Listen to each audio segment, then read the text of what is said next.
Park in Boston. The Seattle Mariners take on the Boston Red Sox. And the matchup today, lefty Mark Langston for the Mariners and Tom Seaver for Boston. Seaver, at the age of 41, picked up by the Red Sox and won his Boston debut, defeating Toronto last Tuesday. The Sox offensively still led by Wade Boggs, seeking his third batting championship, comes in today hitting .376.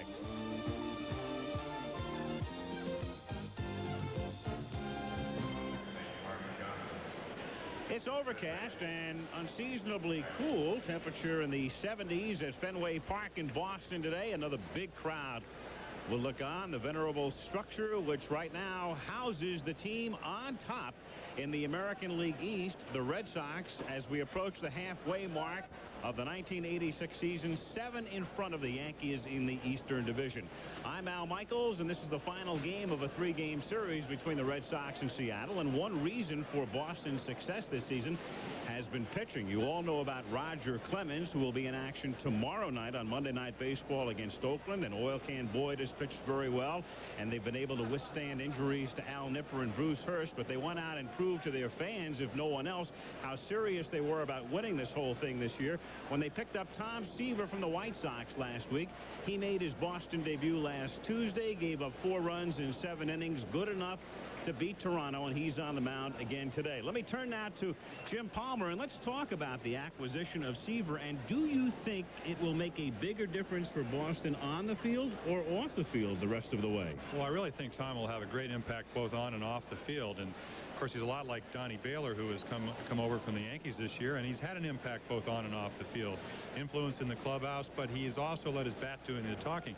Tom is the same way. He's, I think, again, being a guy that's pitched for years and years and years, is a realist. And what he said is, I'm going to go out there, I'm going to try to pitch 7 innings, I'm going to try to give up 3 runs or less. He wasn't able to do that against Toronto, but the one important thing he did do is keep his ball club in the game. They eventually won 9-7. That's what he wants to do every time out.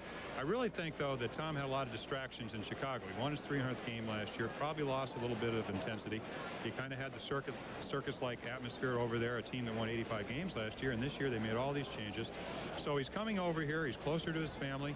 Had the untimely death of his mother, who he's very close to early in the year. I think he's a man with a mission. He wants to not only help them win a pennant, but I think he wants to contribute, and he knows he has to do that by pitching well. It's worth noting at this point that the supposed experts before the season, I think the consensus had the Red Sox finishing 4th or 5th. A few picked them as low as 6th. They're to be taken seriously right now, but how seriously in your estimation? Do you think this team's going to go all the way? I think they have a very good chance, the best in many years, and the reason for that is their pitching. And of course, picking up a guy like Tom Seaver will help not only the younger pitchers but the older pitchers. But the bottom line is, I honestly think they can get better. They have a lot of hitters in their lineup that struggled early, are seeming to get hot. Jim Rice, only 8 home runs, so he can get better too. So I think they're a better team as the summer progresses. So it's Seaver and the Red Sox against Seattle.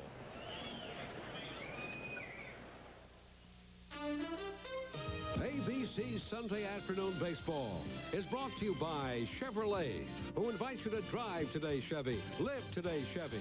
By exceptionally smooth Michelob. It could make tonight the best part of your day. And by Honda Power Equipment, lawn mowers, lawn tractors, and portable generators made to last.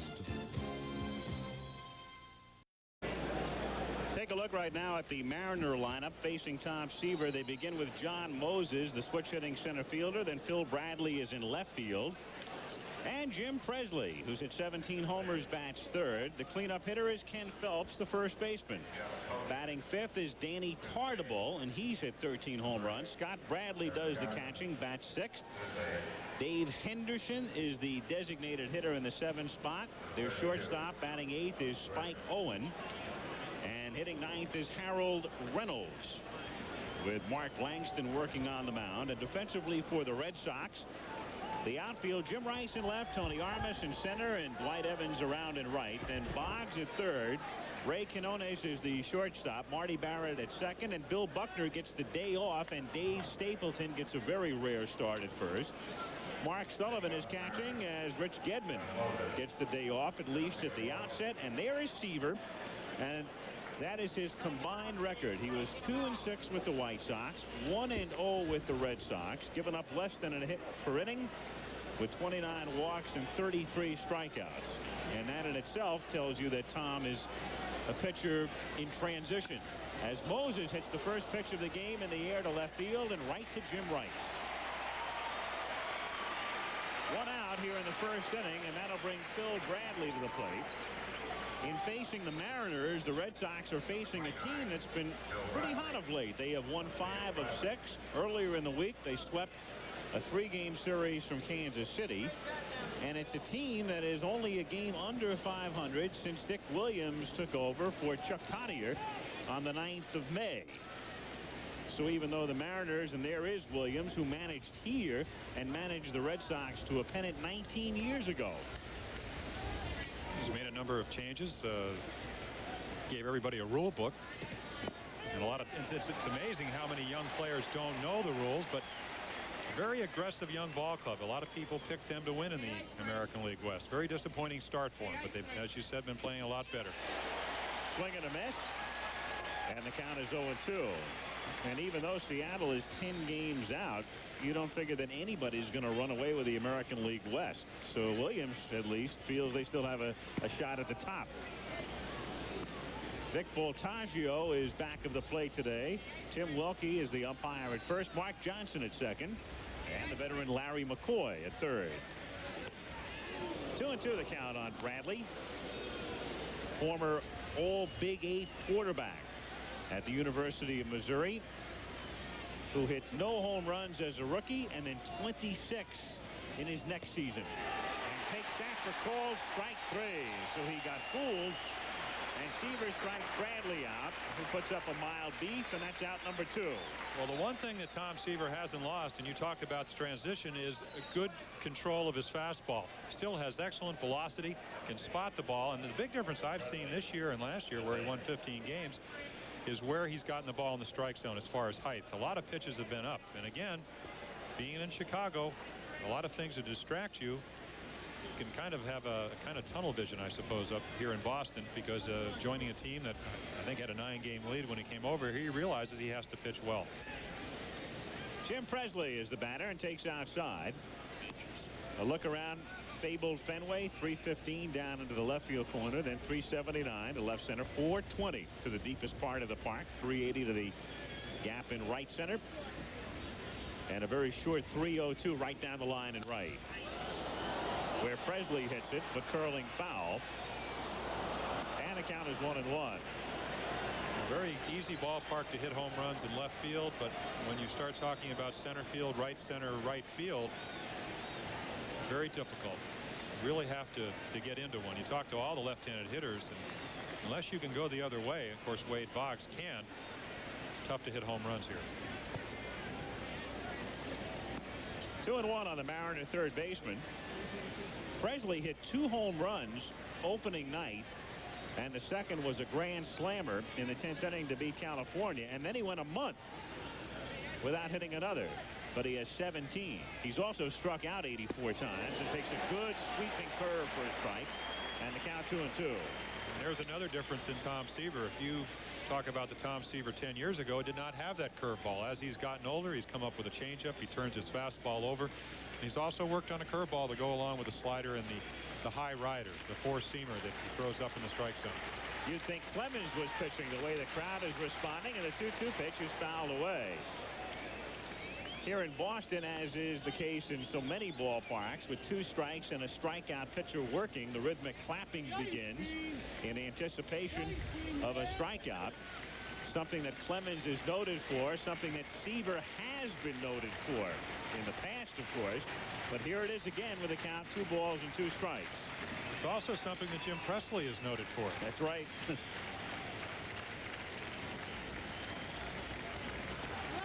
Started out the season with 54 strikeouts in 42 games. 3-2. You talk to Dick Williams, who manages the Seattle Mariners, that as we take a nice look at Tom, he's remarkably young for a man of his age. Don't looking 41. And there the 57-year-old Dick Williams as the 3-2 pitch is fisted foul. But anyway, Dick Williams talking about, he said we were going to set an all-time record for strikeouts. And I think when you have a young ball club, you can't tell them to stop being aggressive, but what you can say is with 2 strikes, let's stop swinging for the fences. Let's have a little bit more bat control. And since they've done that, not only are the averages come up, but so the strikeouts have decreased. 3-2 to Presley is fouled away again. Seattle batters have struck out 609 times, or about 7.5 times per game through the course of the season. Jim just talking about what Williams has tried to incorporate, however, a different attitude, and part of the reason he's been able to do that is he's lopped off a couple of guys by the name of Gorman Thomas and Al Cowan from the roster and replaced them with those who don't strike out as often, as Presley goes down swinging. So Seaver comes through for the crowd. They anticipated a strikeout and they got it. Today's lineup for the Boston Red Sox. Marty Barrett's been hot. He leads things off at second base. And then the league's leading hitter, Wade Boggs, bats second. Bill Buckner has the day off, so Dave Stapleton starts at first, and Jim Rice is the cleanup hitter. Then the designated hitter in his first year with Boston, Don Baylor. Batting sixth is the durable one, Dwight Evans. Tony Armas is the center fielder on an everyday basis now. Mark Sullivan does the catching. Rich Gedman is on the bench today. And Ray Quinones is the shortstop hitting ninth. And defensively for Seattle, they go with Ken Phelps at first base. Alvin Davis is on the disabled list. Harold Reynolds is the second baseman. And the shortstop is Spike Owen, with Jim Presley around at third. And the outfield back of Mark Langston has Phil Bradley in left field. John Moses, who started the season in the minor leagues, the 29-year-old center fielder. And Danny Tartabull in right. Good power. Back of the plate today is Scott Bradley. Steve Yeager is the other Mariner catcher, and he just came off the disabled list. And Mark Langston is on the mound. And Langston has been hot. He has won his last 5 starts. Well, a great rookie year, winning 17 games. Last year was 7-14. Had elbow problems throughout the year. This year, as you said, 5-game winning streak. If you talk to anybody on the Mariners team, they tell you what an outstanding stuff he has, and he has 4 pitches. Overpowering fastball, good slider, curveball, and changeup. And when he gets them over, even though he primarily pitches with only his slider and his fastball, he can be really tough. Beat the Red Sox here early in the year on a 1-hitter for 7 innings, 7-1. Only run was the home run by Mark Sullivan. If you missed it, Boris Becker was dominant today as he beats Ivan Lendl in straight sets in a little bit more than 2 hours to win his second consecutive Wimbledon championship. Had a chance to watch that, and it's amazing how much playing at Wimbledon is like pitching in a close ball game. You make 1 or 2 mistakes and you lose the match or you lose the game. Today, very evenly played match, except who made the most mistakes? Lendl. Of course, we're sitting here in a ballpark that usually is not settled by 1 or 2 mistakes. A couple of 3-run home runs and big innings, and this is a ballpark where you never are out of the ball game, and I think the fans understand that. 9-7 is not an uncommon score here. John McNamara managing his 5th team. He had Seaver when he managed at Cincinnati in the late 70s, as Barrett increases his hitting streak to 13. So Marty Barrett, who comes in hitting 295, approaching the 300 mark with a single to left, and Boggs coming up. Well, Presley playing in to respect Barrett's ability to bunt, just can't get to the ground ball.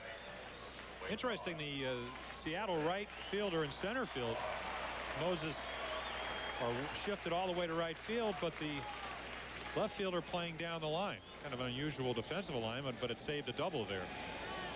Now Wade Boggs. Barrett leads the team in steals with 7. The Red Sox do very little running. They have stolen a total of 18 bases, or about 3 weeks worth for a Vince Coleman. 18 bases in almost a half season. This is game number 80, so tomorrow is the halfway mark. And Barrett is tops with 7, and there he goes as Boggs takes high, and there's no throw. Number 8 for Marty Barrett, who got a good jump on Langston. Well, what you do off a left-hander is go on his first move. If he doesn't come to first and he takes a long time to deliver the ball, which Langston does, you're going to beat a throw. I think this base can be attributed to surprise. Again, as you see on the graphic, Barrett runs more than any other Red Sox. Here's the 1-1 now. Boggs bluffs a bunt and takes outside. They appeal at third and don't get the call there, and the count 2 balls and 1 strike. So Barrett with a 13-game hitting streak, off to his lead at second.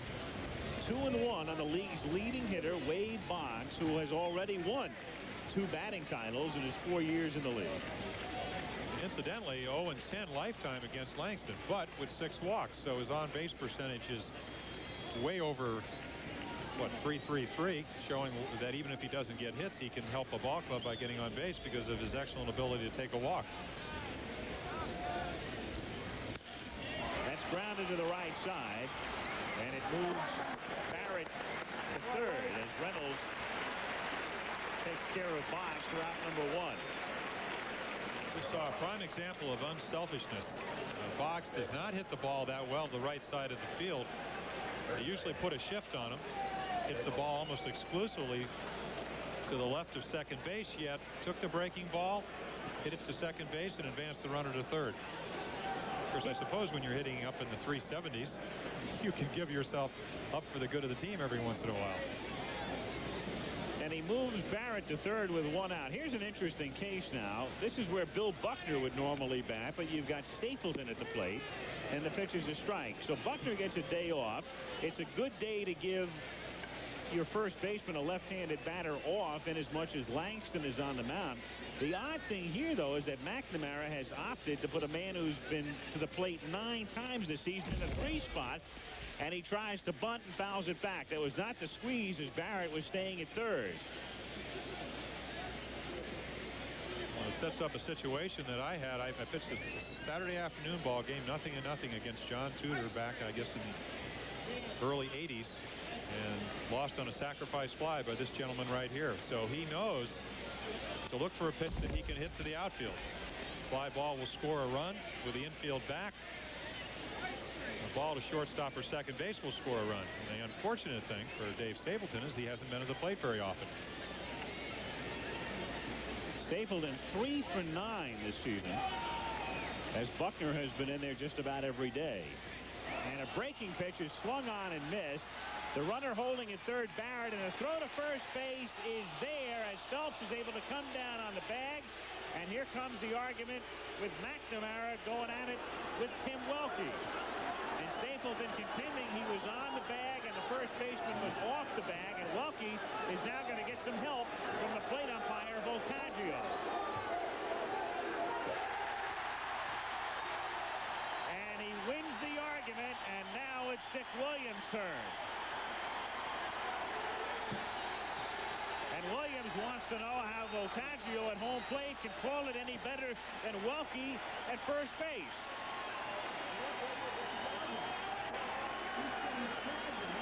And Welke's saying, he asked me to get help, I did, and that's what the other umpires are out there for. Of course, Dick Williams is questioning.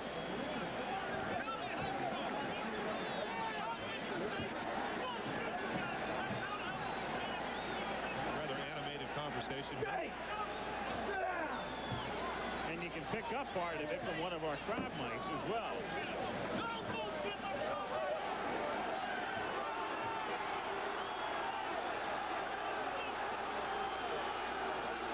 Again, Dick Williams, having been around for years and years and years, he knows Seaver's on the mound. He's throwing well. It's nice to have that second out instead of having runners at first and third. Catcher.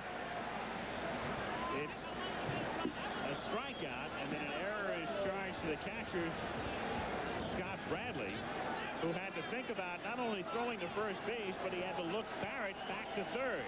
Well, he took his time, Al. He did exactly what you should do. He checked the runner at third, then made the throw to first, but the throw was high. Very difficult play for a first base umpire. Not only does he have to watch whether Phelps tagged the runner, he has to see if he comes down on the bag. A lot of things to watch, so invariably you might not get the call right. You see the curveball in the dirt, checks the runner, makes the throw, and here the problem arises. Now Welke is looking at Phelps. He's seeing if he tagged the bag, which he didn't. Seeing whether he tagged him before he got to the bag. Managing the Red Sox says, hey, get some help, and he did. They changed the call, which does not make Dick Williams very happy. Brings Jim Rice to the place, hitting .335 this year. Even though I suppose if you had to bring anybody up in the American League to hit into a double play, at least in years past, you would want it to be Jim Rice. And the infield at double play depth, as Bradley has a little trouble with that one as well. So Langston tries to induce a ground ball with runners at first and third. One out, bottom of the first inning. Rice at .335, so he's up among the league leaders, but his power production way down. Only 8 home runs up high. Well, last year, Al, he hit into 35 double plays, and the reason for this, of course, is that the Red Sox don't bunt, they don't steal, they don't advance runners very often, so you're going to have more opportunities. I think Jim is really trying to go the other way, hit a lot of balls to right field. He hits that one down the line in right, but curling foul and back out of play. Took a lot of criticism last year. Had an excellent year. Drove in over 100 runs, hit 28 home runs, hit .291, yet he was criticized because of the double plays. Unfairly so. He's led or tied for the American League lead in grounding into double plays in each of the last 4 seasons. He hits that one to just about the same spot. We went around and asked most baseball fans, do you think Cal Ripken, one of the outstanding offensive and defensive players in the American League, hits in a lot of double plays? You say, well, not that many. He hit in 32 last year. Nobody's bad-mouthing him. So I think Jim has made a conscious effort to hit the ball to right field, which he can do because of his strength. Inside. 3 balls and 2 strikes. Barrett is at third. And Stapleton at first. Let's see if they send him. They do, and it's hit to right center for a base hit. Barrett comes in to score. Stapleton goes to third, and Boston leads 1-0. If you had a team meeting before the game and you said, where should we pitch Jim Rice, you'd say up and in. Look where this pitch is. 3-2, good pitch. Again, we talked about the strength that Jim Rice possesses. Just fights in it over the infield for a base hit. Most guys either break a bat or you get a soft fly ball. The run doesn't score. Now Williams comes out again, and he wants the first base umpire, Welke, as he walks right by Mark Johnson. Williams must have something else on it. I would think he's got something else in addition to what the original argument was about. Over the last call, there was something that provoked a second visit.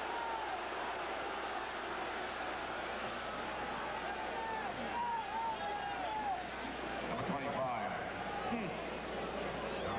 The big question is he going to say anything to Mark Lanston on the way back? Because if he does, it's a visit, and he's not.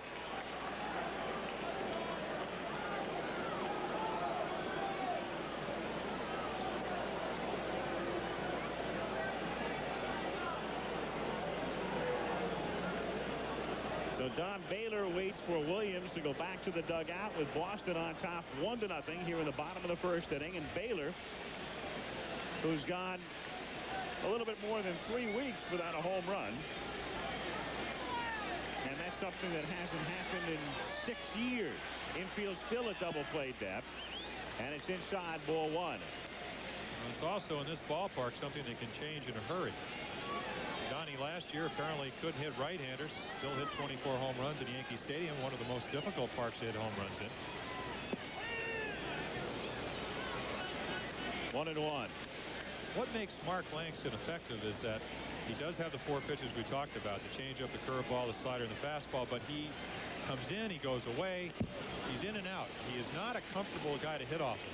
Throws the ball a lot like Sid Fernandez, who's already won 10 games for the Mets on different planes.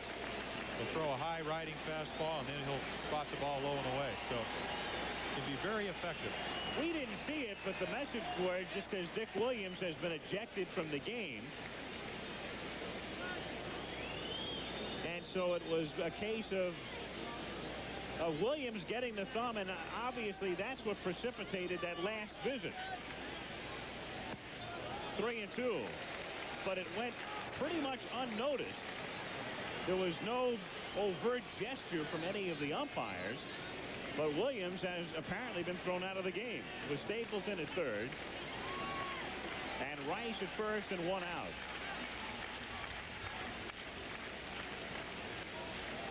What Mark Langston has to try to stay away from is the big inning, especially in this ballpark. Give them up one at a time here. That's grounded to Presley at third. He goes to Reynolds for one, and he turns it over for a double play. Reynolds really hanging in at second. And at the end of one, it's 1-0 Boston.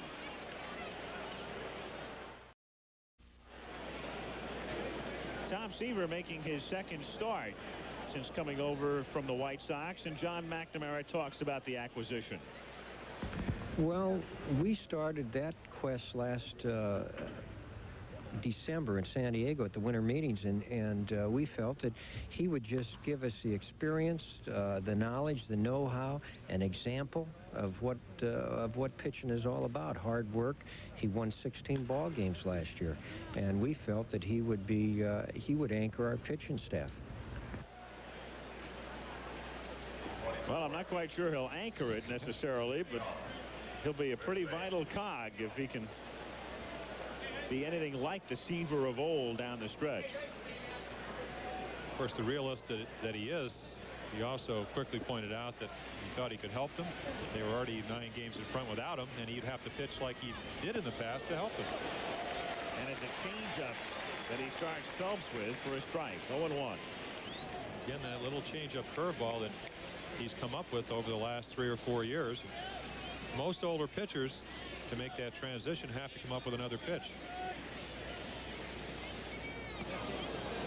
That one looked like it got away. Well, it's not an easy pitch to throw, especially when you have been a pitcher, as we said earlier, a fastball slider pitcher, which takes a lot of arm speed. What you have to do is try to give the hitter the illusion you have the same arm speed, but the ball has to get up there a lot slower. 2-1 to count on Phelps. Phelps 13 homers in 133 at-bats, and through his career he's averaged one every 13.2 at-bats and rips that one into right field for a base hit. So Phelps becomes Seattle's first base runner. Ken at first base with no one out, and it will bring up Danny Tartabull. The irony here is that when Dick Williams managed the Boston Red Sox in 1967, the year of the impossible dream, the year they won the pennant, Jose Tartabull played for Williams. And now son Danny. And Danny's younger brother was drafted by Seattle, Jose, and he just signed, and he'll be going to the minors. He's not quite as big as Danny, but again, Danny has put on a lot of weight, a lot of strength. Yesterday, in fact, Friday night, hit a home run. Yesterday, took a high slider and just kind of wristed it over the fence and left here. 1-1. Update scores for you. Mets lead Houston in the 6th inning, 3-0. Montreal has the lead at Atlanta. Braves yesterday picked up Doyle Alexander. Phillies in the 6th lead Cincinnati 9-4. San Diego 1, Chicago nothing in the 2nd. Cards and the Giants and the Pirates and the Dodgers underway shortly. And in that Giant St. Louis game, and we'll get to that in a moment as you look at the American League, where the White Sox lead New York 3-2 in the 3rd. Orioles Twins scoreless, and at Toronto, California leads 1-0. Tartabull fouls it away. Big trades up in Toronto. Doyle Alexander to Atlanta for Dwayne Ward. And are we correct about the other trade? But what we hear this morning, Jim Acker for Joe Johnson. That is correct. So 2 major trades. Tartable takes outside and the count 3 balls and 2 strikes. Well, the Braves think they can win the National League West.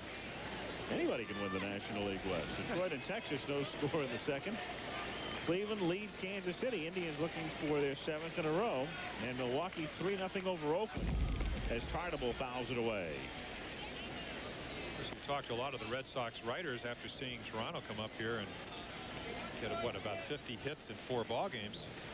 You have to think that they feel, even though they're 11 and a half back, that Toronto can win. There it is graphically. Doyle Alexander yesterday.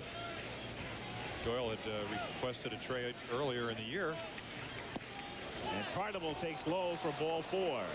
So the Mariners have runners at first and second with nobody out in the second inning. Boston on top 1-0. And Scott Bradley is coming up. Well, for a guy that's already struck out 75 times this year, talking about Danny Tartable, pretty good eye right there as Seaver misses low and away. And what Tom has to do is exactly what he hasn't done the last 2 hitters. He got behind Phelps, 2-1 fastball. He drilled at the right field, and after probably sitting on the bench watching Tartable in the last 2 games, knows he had to make a good pitch 3-2. You just don't throw it up there. This man hit 43 home runs last year, and now we see Scott Bradley.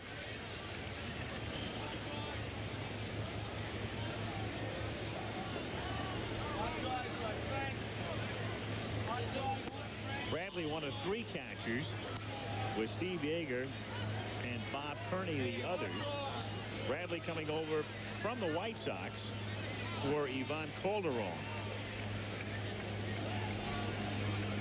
He's been a Mariner now for about a week and a half. Very confident young hitter.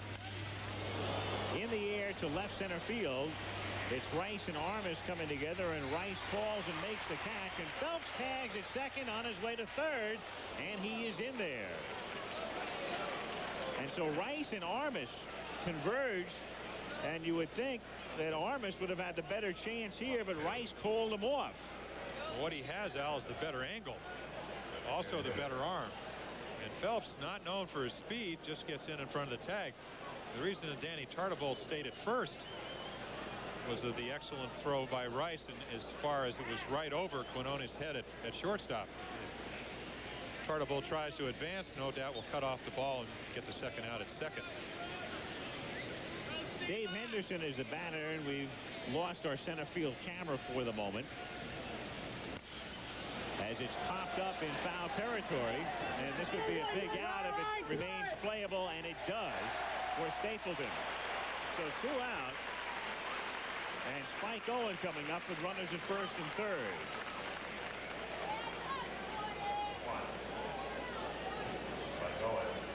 So Seaver gets now to work on the number 8 hitter, the switch hitting Owen, who comes up batting .262 with no homers and 21 runs batted in. You can see from that graphic, basically a contact hitter, just likes the ball up and out over the strike zone. A switch hitter almost hit the same from both sides last year. Hit 6 home runs, 5 of them from the left side, so this is his more powerful side. Yesterday, a couple of base hits just on balls away, hit right back up the middle. But what Tom Seaver has done, as he has done so many times in his career, is get that key second out, and now he has to work on the third. First and third situation, if you don't get the double play or the strikeout, you want the pop-up, and he was able to do that. I think really, Al, that is the one thing that Tom has maintained, as most older pitchers don't, is still pretty good velocity on his fastball. He does not try to be the overpowering pitcher that he used to be. And if you look at his strikeouts, you can see this, but he can get the pop-up, can get the strikeout when he needs it. Inside, 1-1 the count. Owen leading the league in triples with 6. Top clocking thus far for Seaver, 91 miles per hour on the gun.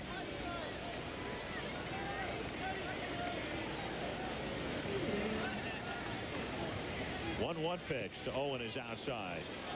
2-1 with Harold Reynolds on deck. 1-0 Boston, second inning. Red Sox won the opener of this series 6-5 on Friday night, and then the Mariners with 17 hits yesterday beat Boston 9-5. big difference with Tom this year has been left-handed batters. They're hitting about 276 versus right-handers at 215. So this is a key pitch for him. Broken bat, bouncer, foul. And so Owen goes back for a new piece of wood. And the count will be 2-2 with 2 out and 2 on.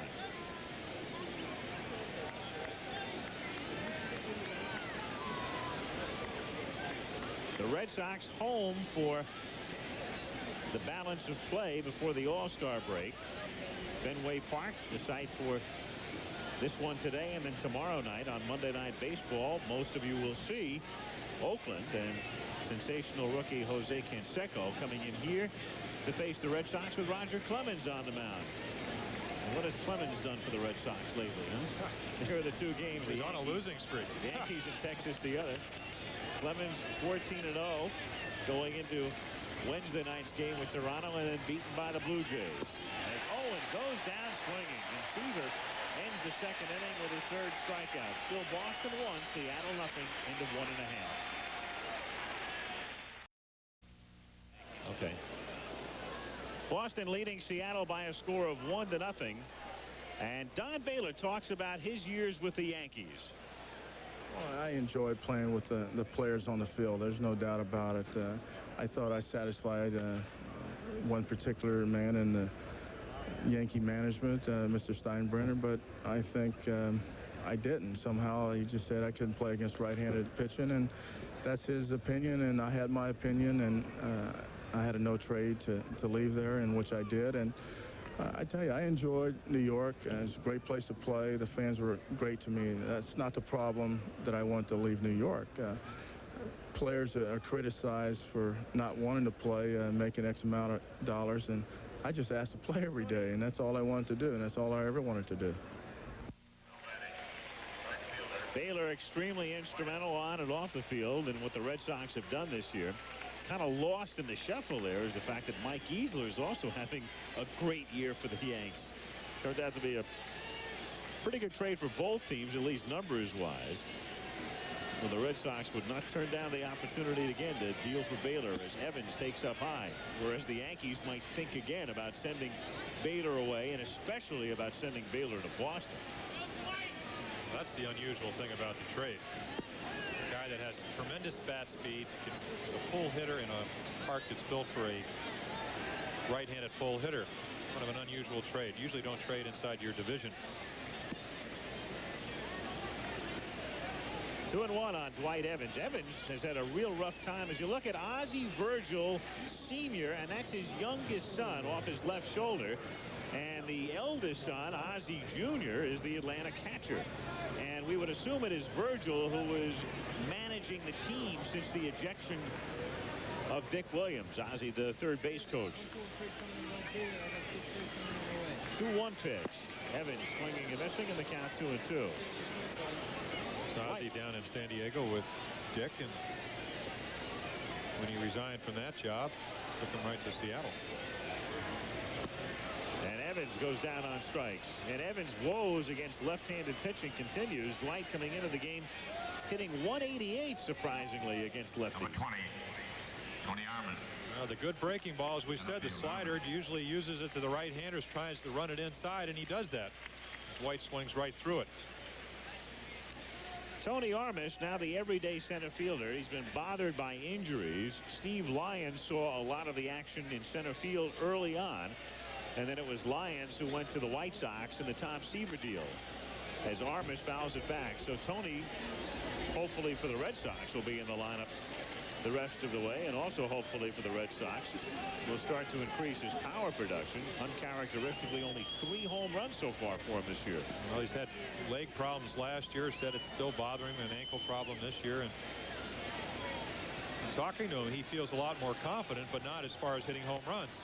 When you think of Tony Armas, you think of a guy that hit 43 2 years ago. Last year, missing close to 60 games, hit 23. Not quite because of these leg problems, the center fielder they used to be when he was with Oakland, or even here a couple of years ago. Langston's 0-2 pitch is a half swing foul, and it stays 0-2.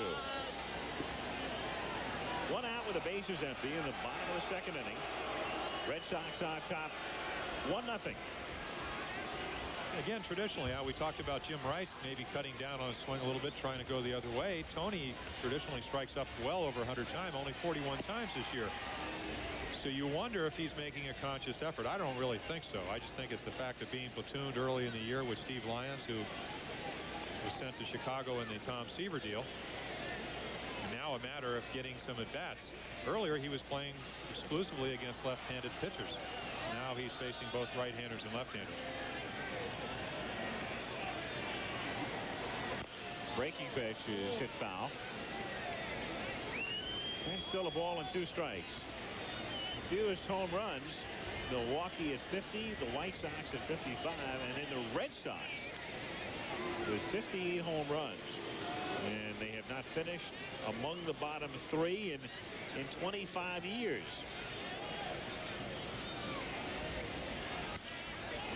Armas reaching for it and lifting it to left center field. Bradley comes in and Phil makes the play with 2 down. If somebody would have showed you that particular statistic after spring training, you would have figured, okay, the Red Sox are going to wind up where everybody expects, 5th or 6th. But here they are with only 58 home runs. And I say only because in this ballpark, it's hard to be in the bottom 3 simply because of the confines of Fenway. And yet the Red Sox lead the East by 7. Mark Sullivan, son of Haywood Sullivan, the Red Sox chief executive and chief operating officer and one-time catcher. Sullivan the backup to Rich Gedman.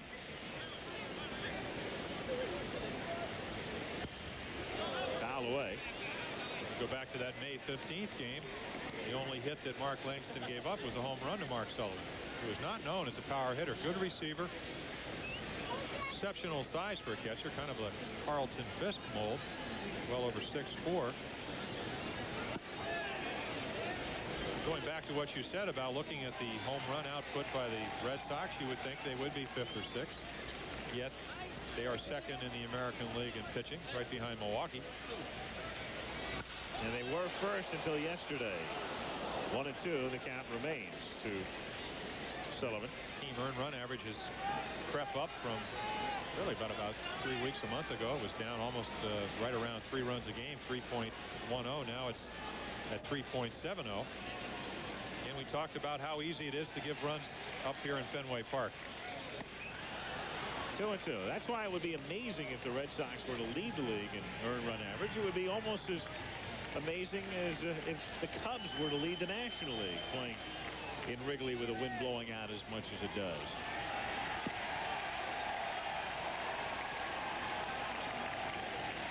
Three and 2. You saw that ball ricochet out of Scott Bradley's glove. Very close pitch. I think he really felt that was strike 3. A lot of times you'll just kind of put your glove there and hope the umpire will make the call. Out of play, and still 3 and 2. As big as a catcher's glove is, you can place the ball on the corner. The ball can hit the glove on the corner, and the ball can hit off the edge of it, just kind of roll away, and occasionally you'll get a strike that really isn't a strike. Looked like that was Scott Bradley tried to do. Call that framing. Of course, you try to catch the ball sometimes too. Fouled away. He didn't frame that 3rd strike to Stapleton particularly. That ball a little bit in the dirt. Get an idea of how what kind of stuff that Langston has. He's not afraid to throw his breaking ball 3-2. We've seen 2 pitches in a row, full count. Normally you go with your best thing, which is your fastball. He just says, I'll throw a fastball or a slider or a curveball or a changeup. Mark Langston, he's won his last 5 starts. He's won 7 of his last 8 decisions. It seems like every year you have a pitcher. Last year, Mike Moore, 17 and 10 for the Mariners. The year before, Langston, they either come up with injuries or they don't pitch as well. In the air to left center field.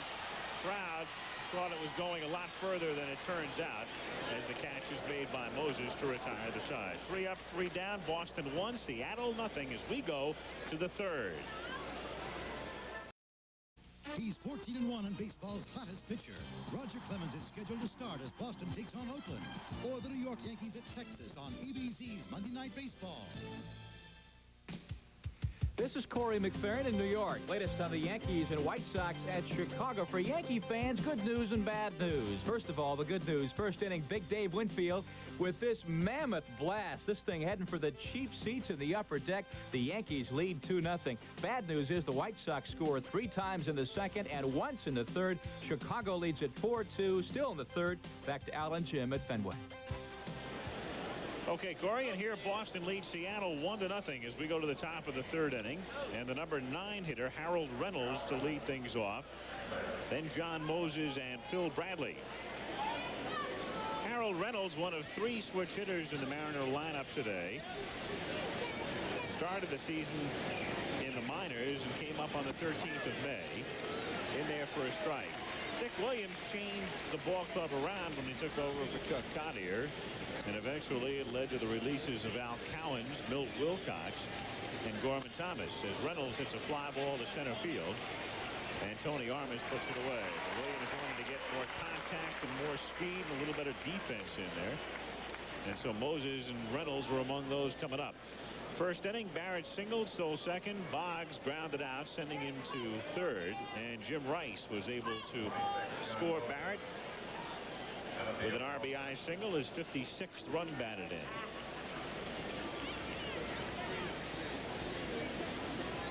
John Moses.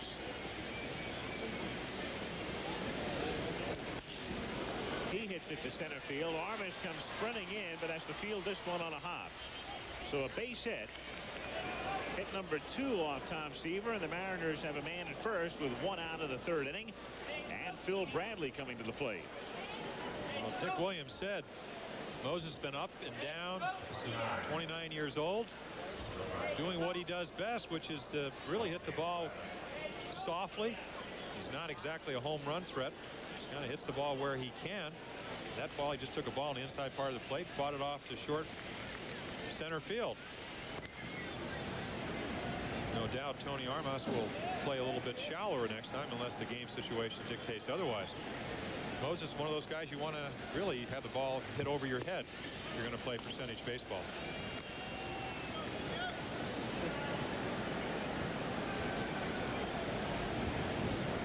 Armas shading him a bit toward right.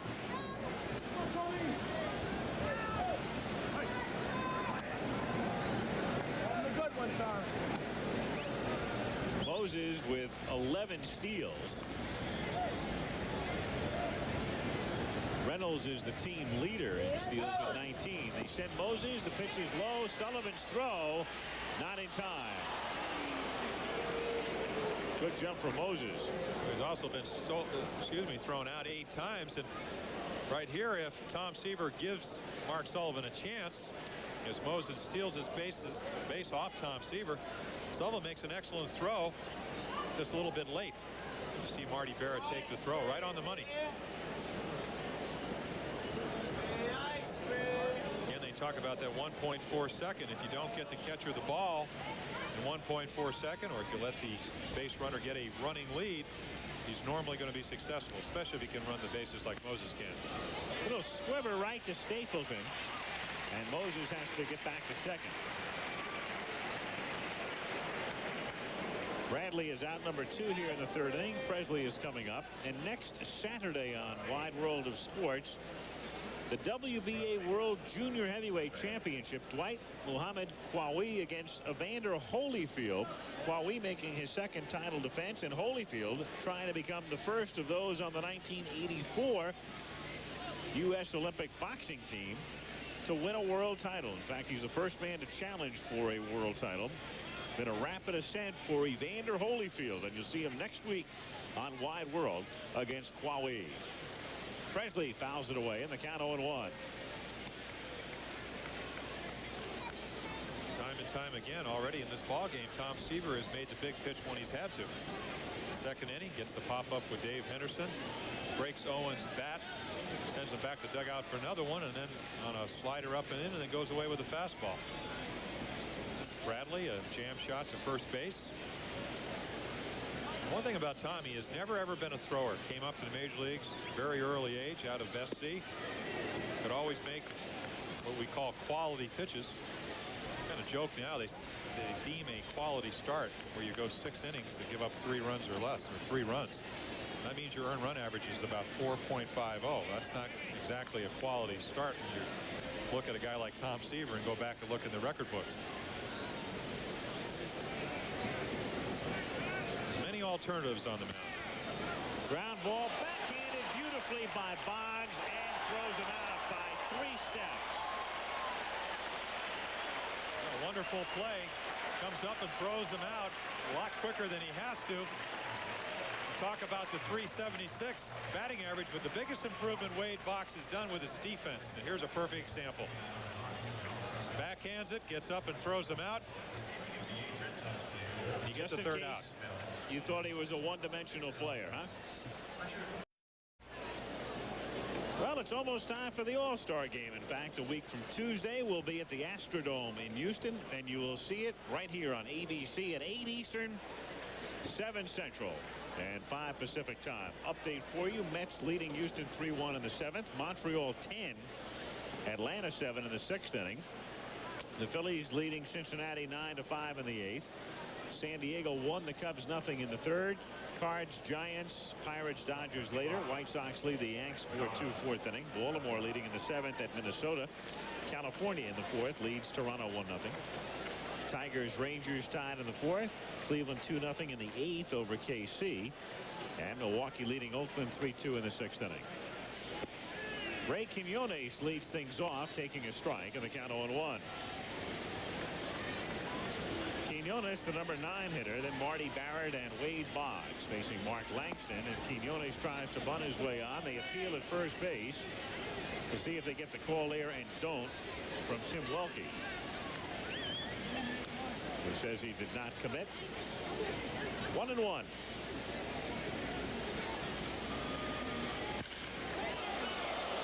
Beautifully short hop by Presley, and so back-to-back fine plays by the 2 third basemen. That one hit right to him, but a tough play nonetheless. Well, another example of a non-one-dimensional player, I suppose.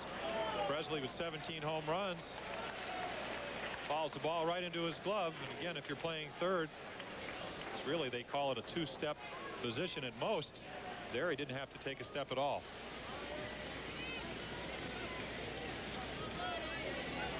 Marty Barrett, who has scored the only run of the game, takes a strike. His average now up to 297, and his hitting streak at 13 after the first inning single. Well, his first full year with the Red Sox, hit over 300. Last year around 266. This year, if you pitch him away, he pings it to right quick enough, as he did in the first inning, to drill the ball by the third baseman. You already saw a stolen base, so he can bunt. You have to play him close, so he can't drive the ball by you if you come up at third base. The man who makes contact. Barrett has struck out only 13 times all season, and he plays every day. Langston's been on a strikeout tear of late. In his last 4 starts, he has struck out 40 in 28 innings. In there. And today he has struck out 2 in 2 1/3.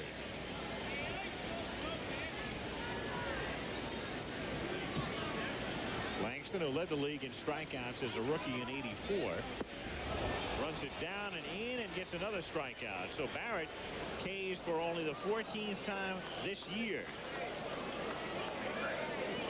We talked about that slider. 2 strikes. Sometimes expand the strike zone. You see the ball run down and in.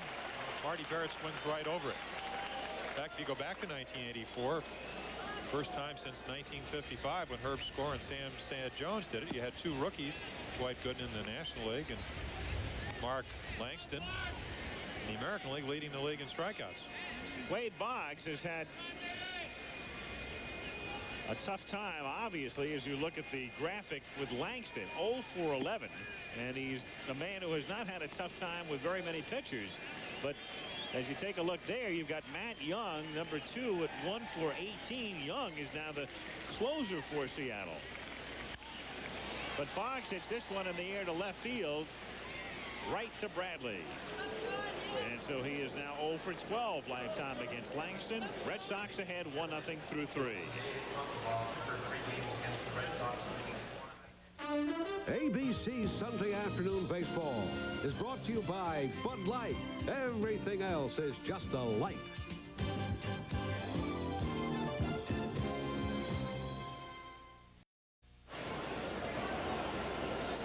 Wade Boggs made that great play to end the top of the third. All-Star game coming up, and the thoughts of Boggs about playing in Houston.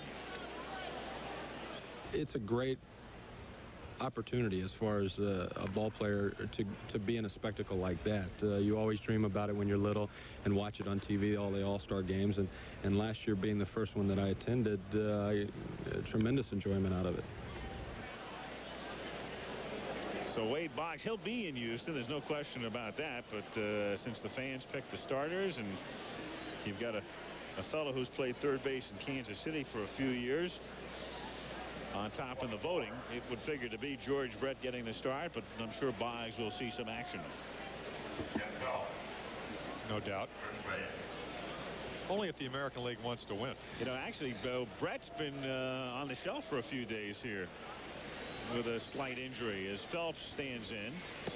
So if that developed into anything more than we assume it is, you could have the case of Boggs making the start in George's place. 1-0 the count on Phelps as Seaver loses his cap but gets it in for a strike, and the count 1-1. Thought Jim Bouton was making a comeback. The hat goes. It's a great way to deceive a hitter, have your hat fall off in the middle of your delivery.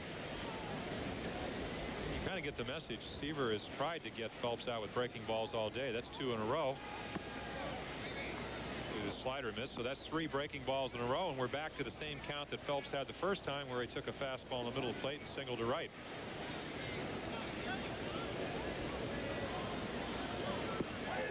Got the corner. 2-2.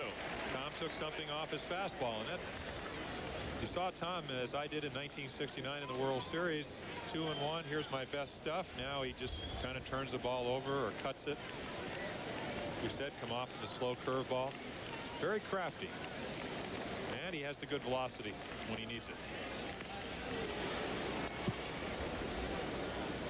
Phelps yesterday's game hit a home run into the net off Bob Stanley, so not only can he pull the ball with authority, he can go the other way. As can Jim Presley, who we saw made the outstanding play at third base. 17 home runs for Presley.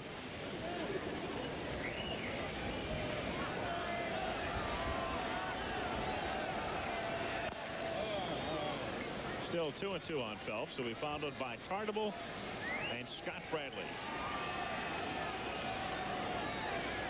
When you look, and again going back and you look at Danny Tartable on deck, you look at Seaver's career, as I did last week in looking at Nolan Ryan's career, is that to pitch as long as Tom Seaver have, or Nolan Ryan, or Jerry Kuzman, who retired after last year, you have to use your legs as part of the pitching mechanics, and Seaver does it as well as anybody. Fly ball to right center field. Armas tells Evans he'll take it. Phelps is gone. One away in the 4th inning. Seaver, through 3 in the 3rd, has given up singles to Phelps and Moses. Those have been the only 2 Mariner hits. He's walked 1, and he has 3 strikeouts. Tartable drew a walk in the 2nd inning. Seaver now with 3,573 career strikeouts, trailing only Nolan Ryan and Steve Carlton on the all-time strikeout list. And Carlton, by the way, just about now going to the mound in San Francisco to take on the St. Louis Cardinals. That's become the Seaver trademark right there. The dirty right pant leg. Tom almost uses that as a barometer as to whether or not his mechanics are precise. Well, a lot of pitchers have a checkpoint in their delivery. Of course, Tom, you can just see the knee bounces. out may wear a knee pad or put some kind of bandaging around that knee. A lot of pitchers do it on their foot that they push off the pitching rubber with. You see a transgressor come out on the field and sneak away with a baseball. But I think it has a lot to do with Rube Walker, who used to be the the pitching coach. An old-time catcher that was the pitching coach for the Mets. Taught that kind of delivery to Gary Gentry, Ryan, Kuzman. Again, what it does, it allows you to use your whole body and take strain off your arm. And to pitch over 4,500 innings, which Tom Seaver has done, it's a good idea not to throw with your arm only. The guy I saw in Houston last year just came off disabled as Charlie Kerfeld. He recoils, doesn't use his body at all, hence a lot of arm injuries. Seaver had some shoulder injuries early in the year, but that is very unusual. Tom has had hip problems, back problems, leg problems, but very rarely anything to do with the arm. To center field, Armas going back on it and has room on the warning track.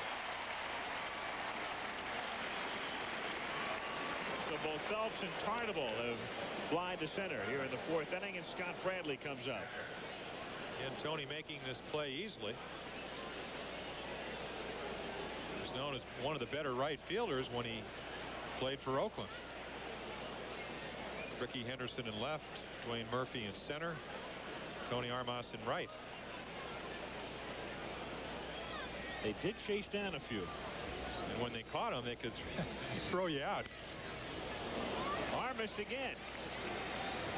So put down 3-8 in the scorebook. Mariners got an order. Boston won. Seattle nothing after 3.5. The Braves chip it away against the Expos. This is Corey McFerrin in New York. Montreal had been up 10-2. It's now 10-7 thanks mainly to this man, Bob Horner, 2 on 5th inning. And there it goes. Horner, the big story. 3 at-bats, 3 home runs, and 5 ribbies. But the Expos still lead 10-7 in the bottom of the 6th inning.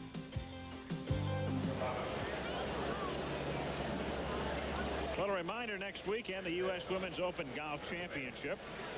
Kathy Baker is the defending champion. Pat Bradley, the leading money winner on the tour this year. Third round Saturday, 2:30 Eastern, and then final round action on Sunday at 3:30 Eastern. The U.S. Women's Open next weekend. Bottom of the fourth, Boston leads Seattle 1-0 as Dave Stapleton fouls it back.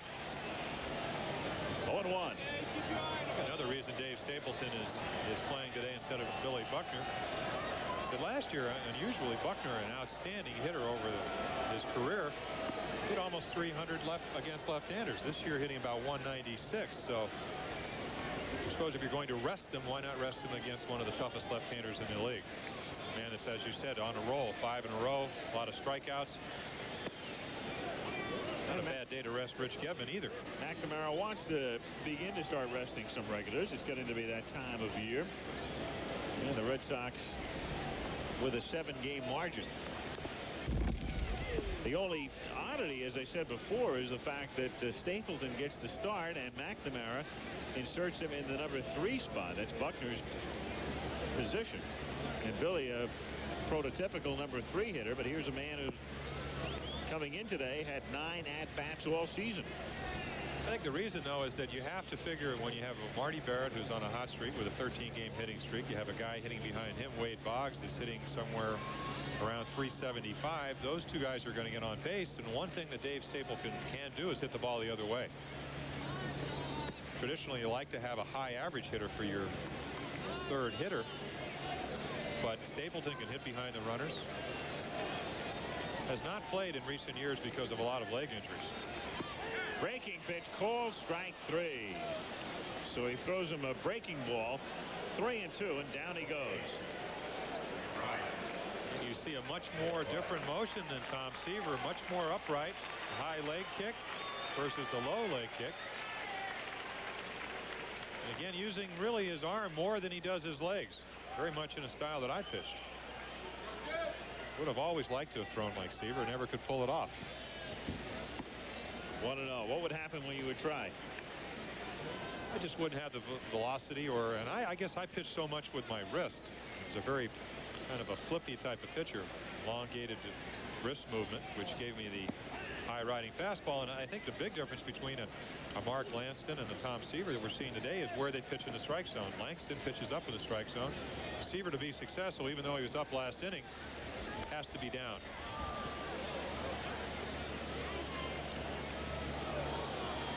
You go back and look at your inning, and I'm sure Tom is sitting over on the bench saying, wait a minute, 3 batters, 3 fly balls to center field. If you had your druthers in Fenway Park, you'd rather have them hit it on the ground. High grass, very slow infield, and a very short left field porch. 1-2 on Rice. They used to talk about Rice having the greatest bat speed in the league. Now they're beginning to talk about the Oakland rookie Jose Canseco as surpassing Rice. Well, the way you speed up Jim Rice's bat is to throw him an off-speed pitch, especially a slider. If you're behind the fastball with a slider maybe 8 to 9 miles per hour slower, you get the bat head out. If you want to see some long fly balls to left field, as a right-handed pitcher, throw a hanging slider to Jim Rice. The bat head will get out there in a hurry. Rice 56 points higher a year later, but look at the home runs. Half as many as he had at this time last year. One hopper fielded by Owen as he short hops it, and Spike throws him out. So Rice hits it sharply, but he's gone. It's one of those sliders we were talking about. You foul off the fastball, get the hitter behind it. As you see, Spike Owens right down on the ball, looks to see if he still has it. Most difficult play for an infielder is a ball hit right at him that skips right in front of him, and you see the strong throw for the out. I think, though, this man right here will probably allow Jim Rice to feel more comfortable about hitting for an average and going the other way. Suppose that last year felt that he needed to hit more home runs. This year, 335 going into today's game, I feel more comfortable about just hitting for the average. Baylor hits it high and deep, and if it's fair, it's out of here, but it is hooking and going foul. Hit that one over the top of the foul pole. And Langston can afford a slight grin, because it's simply a long strike.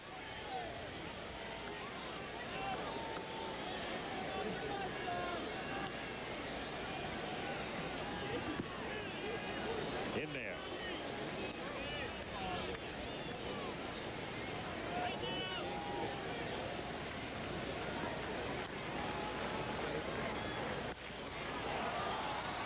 To shallow right center field.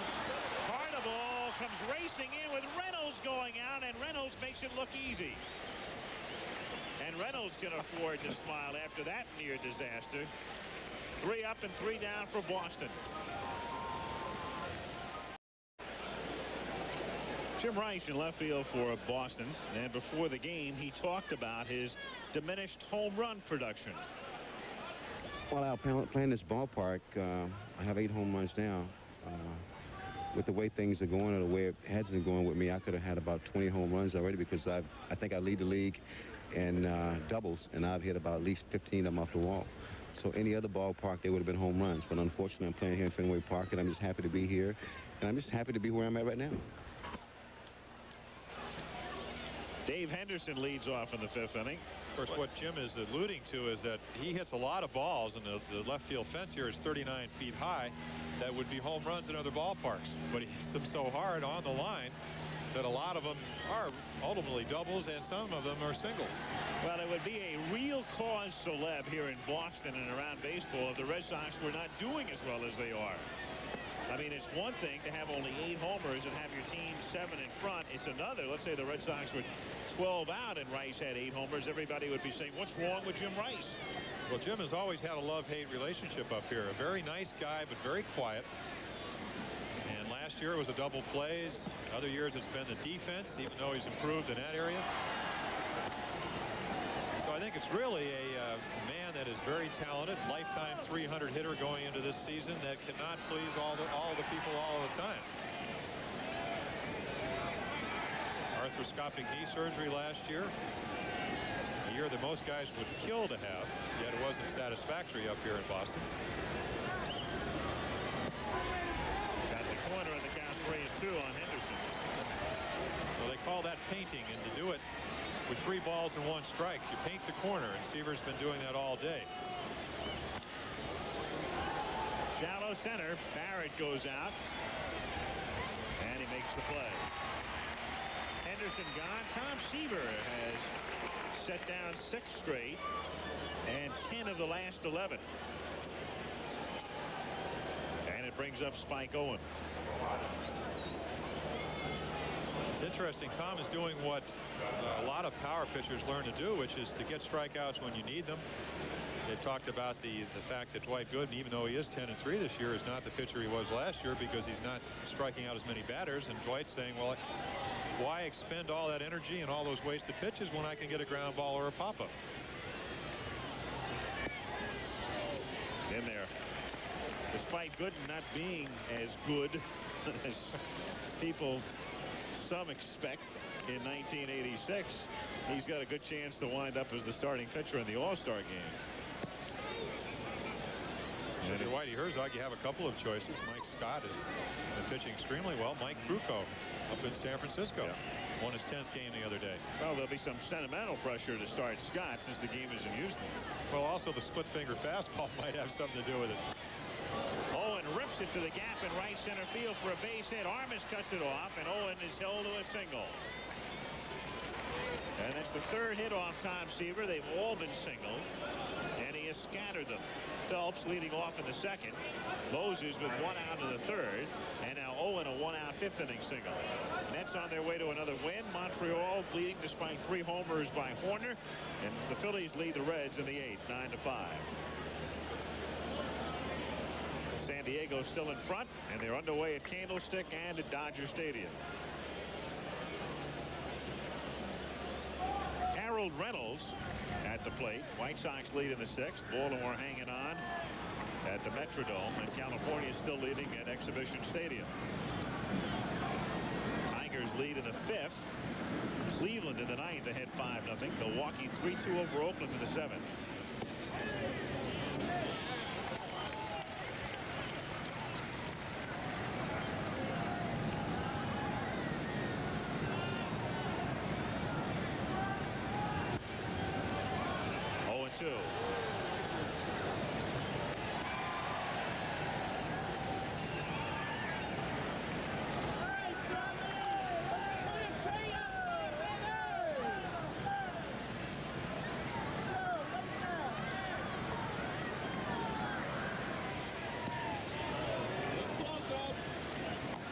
Two on Reynolds.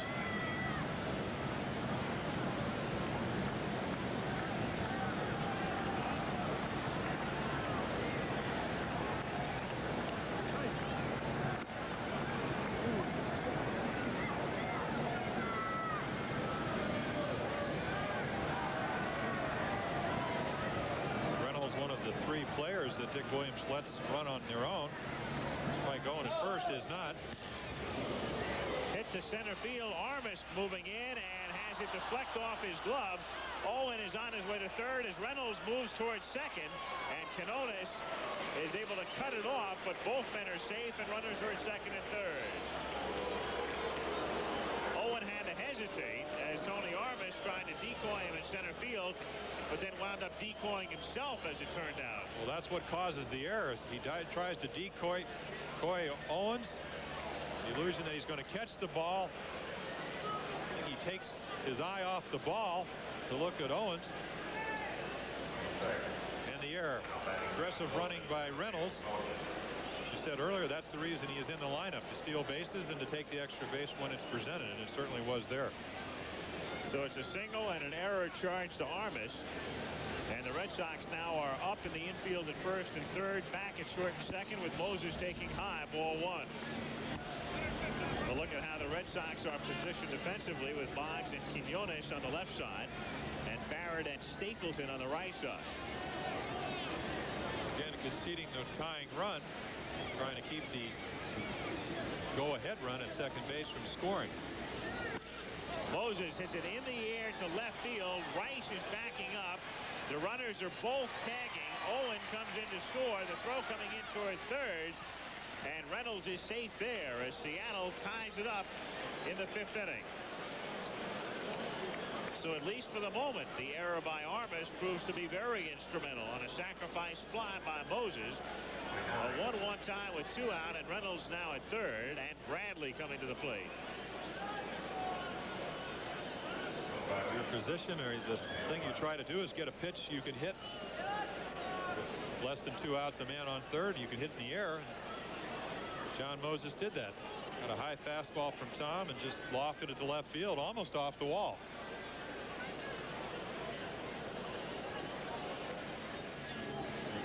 Bill Bradley, 0 for 2 today, takes a strike on the inside corner.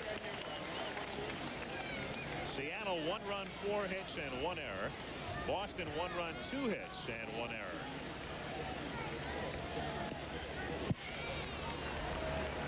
Oh, and 2. Reynolds at third. 2 down. It's an interesting thing when you talk about Phil Bradley. Talked about no home runs, hitting 300 his first year, 26 home runs his second year. He also doubled the amount of strikeouts. So obviously, a little bit longer swing, situational hitter, learning the pitchers in the league. When you talk to manager Dick Williams, he feels that Bradley's a better hitter when he doesn't try to swing for home runs and hit the ball the other way. Something he tried the last time up. He lined out to Stapleton at first.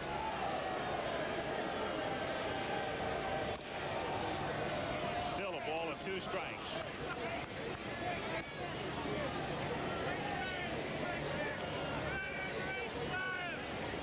Harold Reynolds, the runner at third. 5th inning at Fenway Park. Seaver and Langston, a 1-1 tie.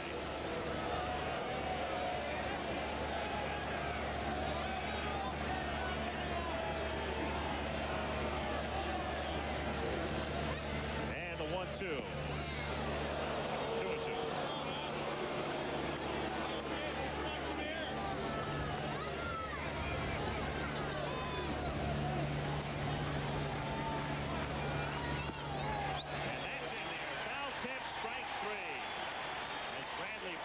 But the Mariners tie it in the 5th, 1-1.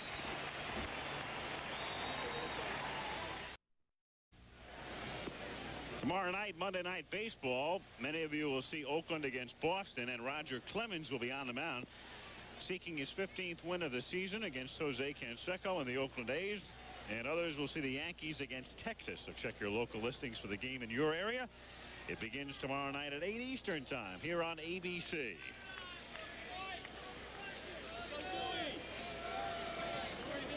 Dwight Evans leads off as we go to the bottom of the 5th inning. Evans, Armas, and Sullivan against Mark Langston.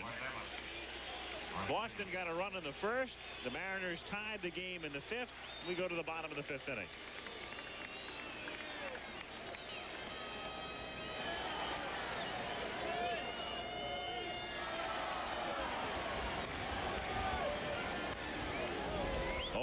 Langston seeking his 6th consecutive victory.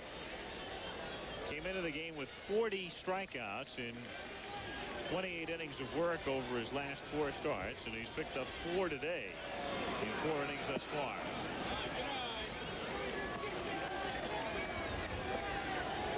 Well, most left-handers, don't like to come to Fenway Park, but when you have as many alternatives as Mark Langston, as far as talking about varieties of pitches and the ability to control them, this is not that bad a ballpark to pitch in.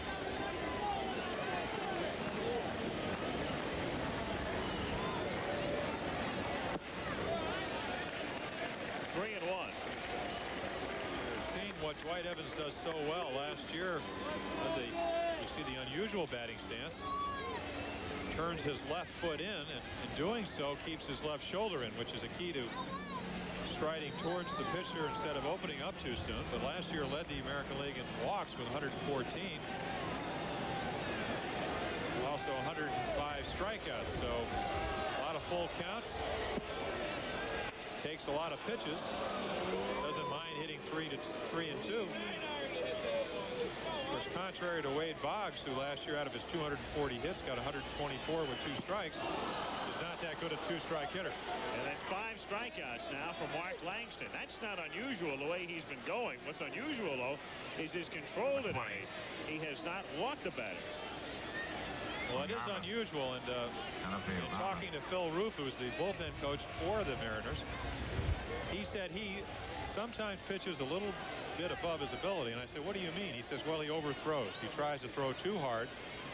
And as we said, the 4 excellent pitches, but when you overthrow your fastball, a lot of times you lose control and life on it. Armas takes a breaking pitch for a strike, 0-1. He's retired 11 in a row, and it seems like he's gotten his feet on the ground.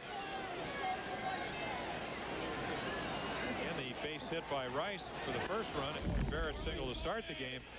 Other than that, very few mistakes today. Langston throwing in the low 90s. That last pitch coming up at 93. Again, as a hitter, you go up there, you can't look for any one pitch. He has 4, and he'll use them at any time.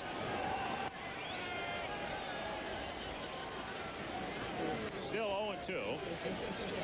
On Armas, Sullivan on deck, 1 out. Bases empty. Bottom of the 5th inning. Boston and Seattle, 1-1 at Fenway. Good night, John.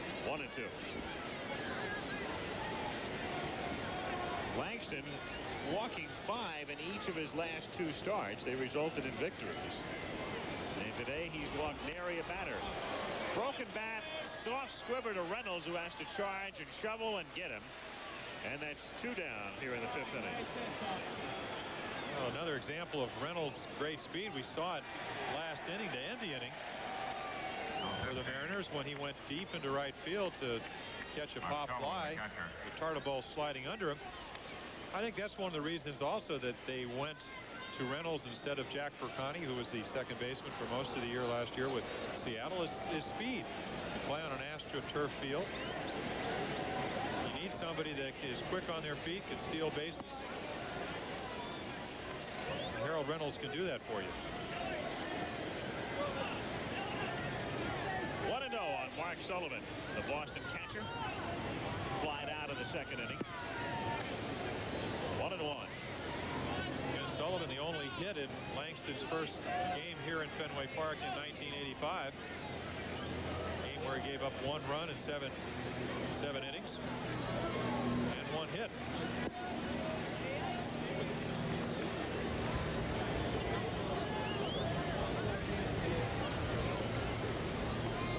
Dr. Palmer will tell you what his injury problem was last year, the flexor tendons, a group of tendons that come out of your wrist and connect to the medial epicondyle, which is in your elbow, bottom part of your elbow. It's really the opposite of tennis elbow. So what's the remedy? Rest, medication, exercise, and that's the one thing he talked about. I talked to Mark before the game. He said he's been on an exercise program all year, and he has never thrown better as far as velocity on his fastball, and he's never felt more confident. 2-2 on Sullivan. It's only his 3rd year in the major leagues. First year as a rookie, 117. Second year was injured, struggled to a 7-14 record.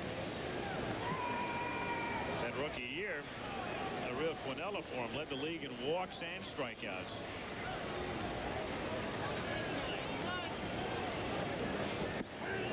And strike 3 here. That's 6 strikeouts now. And he's retired 13 straight. And we'll be back after this from your local stations.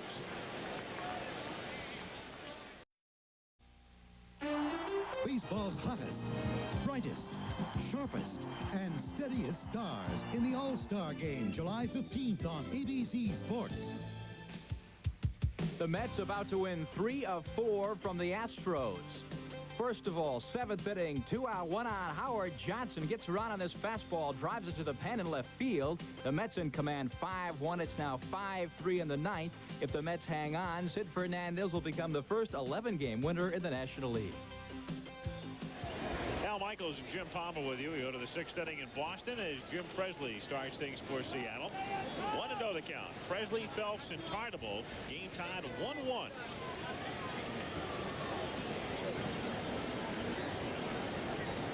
Tom Seaver, who has struck out 4, missing low Roger Clemens will be going tomorrow night against Dave Stewart and the Oakland A's. Trying to get another winning streak started.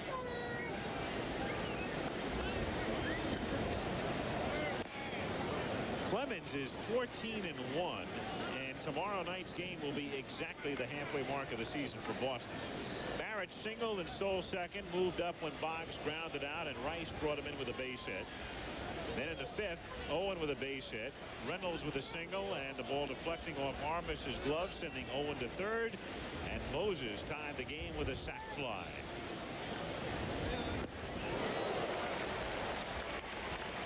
Excellent breaking ball from Tom, and as great as the season Roger Clemens has had, again, you get the idea of how important it is to, as a pitcher, to have your team play well. They've supported him very well. At one point, we're averaging close to 7 runs a game when he goes out there. So he's done his job, and defensively and offensively, the Red Sox have done theirs. Good breaking pitch. 5 strikeouts for Tom Seaver. Presley goes down for the second time today and the 86th time this season. Well, I don't care how long you've pitched. If you get ahead and then throw a good breaking ball just out of the strike zone, a hitter maybe will expand the strike zone, especially a hitter like Jim Presley. Tom gets ahead, throws the ball just off the corner, and gets another strikeout. Phelps has singled and fly to center. Really a difference, Al, of listening to your pitching coach and having him drum that into your head when you're a rookie or your second year is that you don't really know that that's true. But if you're Tom Seaver and you've pitched as many innings as he has, which is well over 4,500, you know, he knows at this point in his career he can't pitch from behind the hitters. If he does, he has to throw changeups and breaking balls. He can't get away with his fastball. So it makes it a lot easier when he gets ahead of the hitters.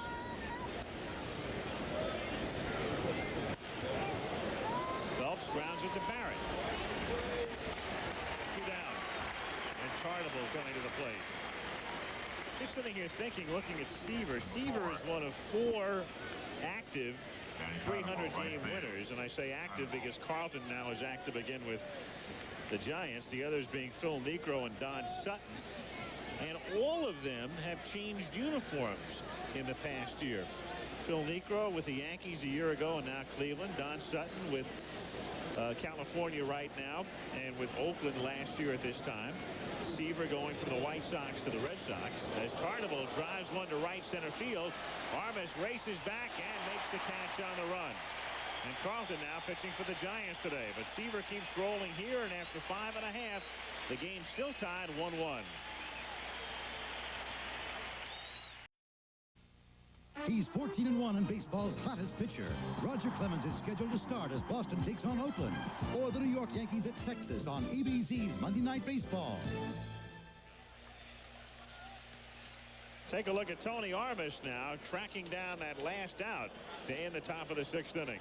Well, there are a lot of doubting Thomases up here in Boston about Boston's ability to win and keep the lead that they've established in the American League East. And one of them is the defensive capabilities, Armas in center field. And earlier in the year, they point to the fact that Steve Lyons was put in for defensive replacements. But part of that play right there, Al, is positioning of your defense. And Seaver is pitching Tarnable away.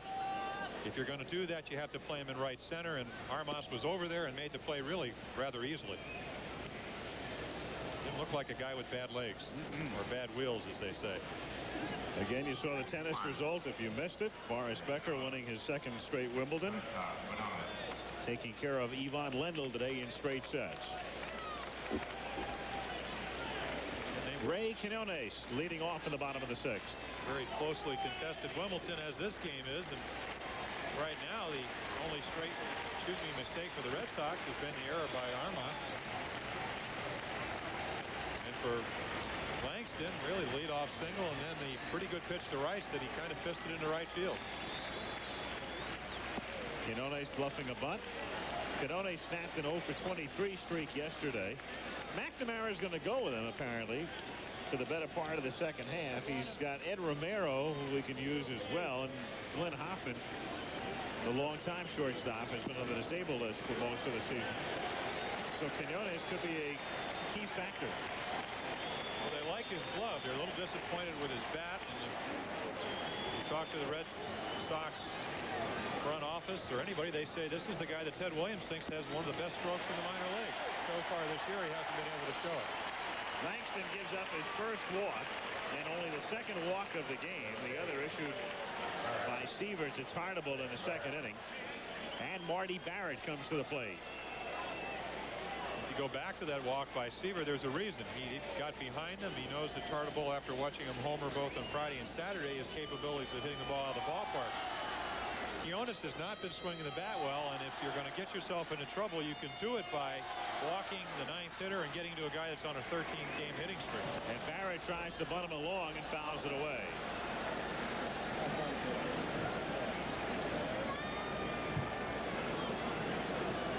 Interesting that John McNamara would try to advance the runners that way, because Marty Barrett of all the Red Sox handles the bat the best as far as hitting behind the runner. So you do have some options, some alternatives if you're managing, or if you're the hitter Marty Barrett.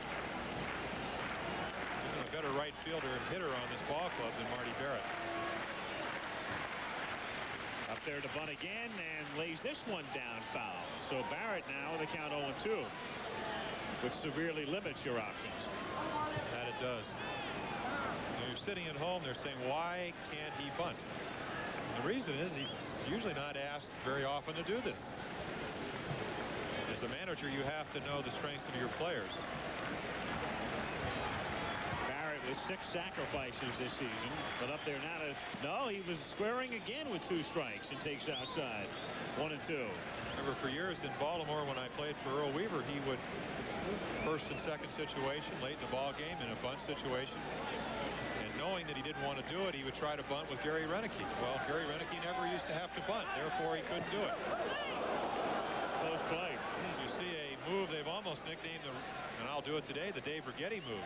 Just kind of back off the rubber, and the quick throw to first almost catch Quinones off the base.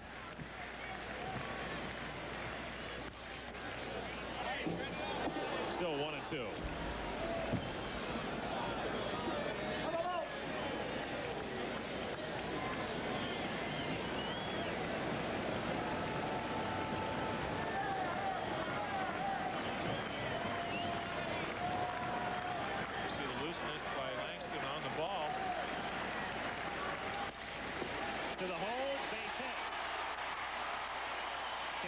Stops at second.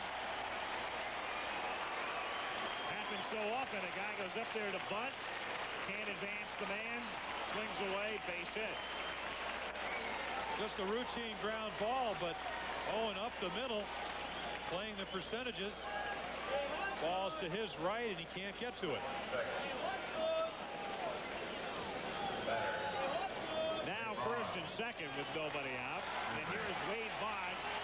Lefty against lefty. If Boggs is ever going to bunt, and he has only 1 sacrifice this year, this would be the time. He's 0 for 12 lifetime. Tie game, first and second, and nobody out. As a pitcher, you don't know if he is going to bunt or not, as he does square around. Langston goes to third. No, not in time.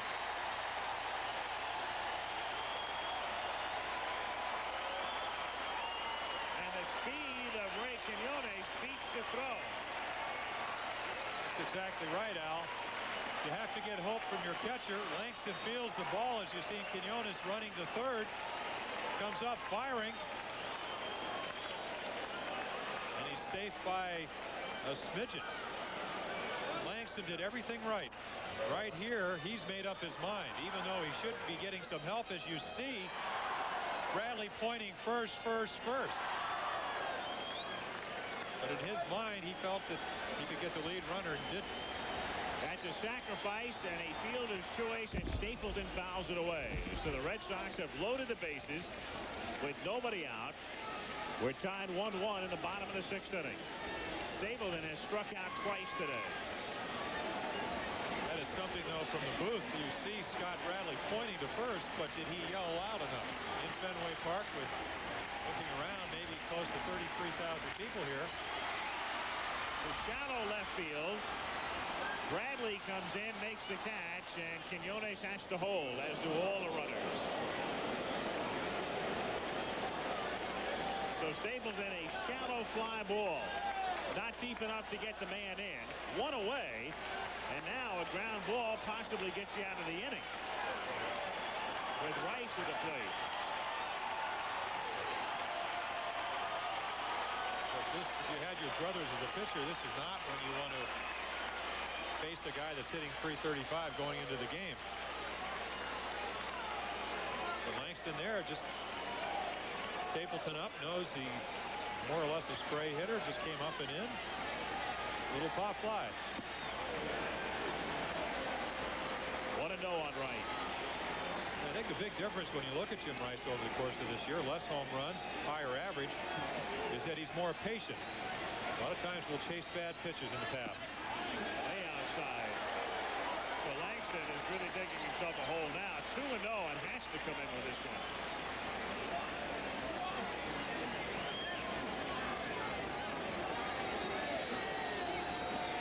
Jim Rice, a rare combination of a man that hits for both average and power.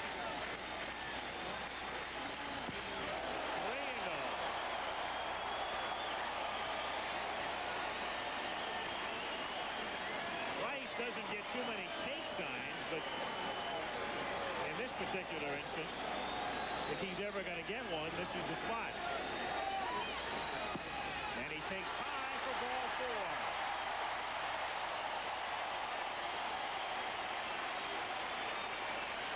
And Langston steaming at Voltaggio as the Red Sox take a 2-1 lead.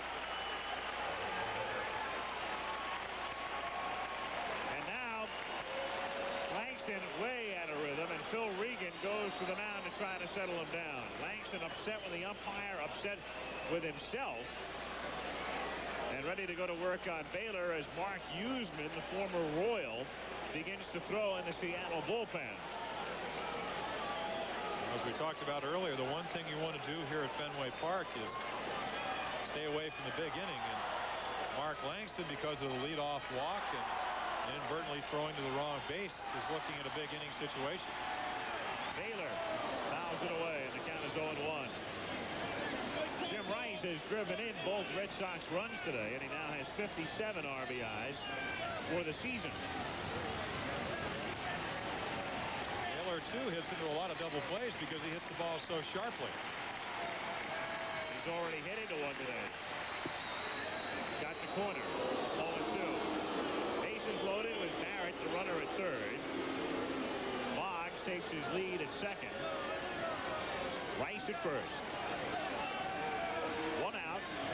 6th inning. 2-1 Boston. And it's grounded to Presley, who drops the ball and has no play. And instead of a double play, it's 3-1.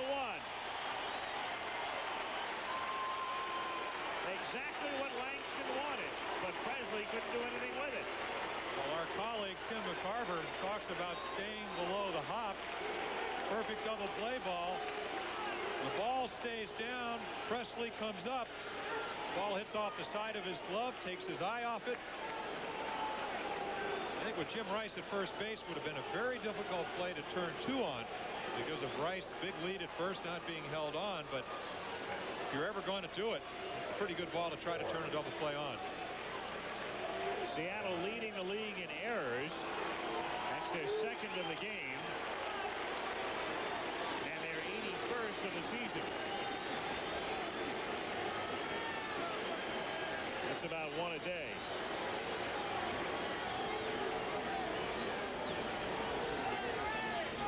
To me, when you go back and look at this inning, if you're Dick Williams, when he came over, we talked about giving everybody a rule book.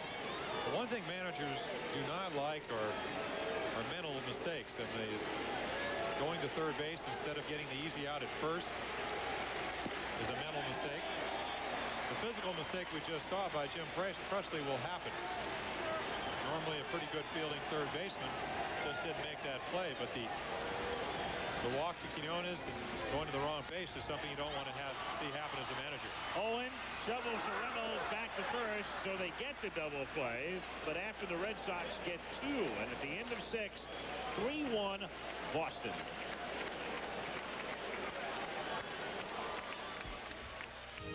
ABC's Sunday Afternoon Baseball is brought to you by Coors and Coors Light. Beers with a difference worth tasting.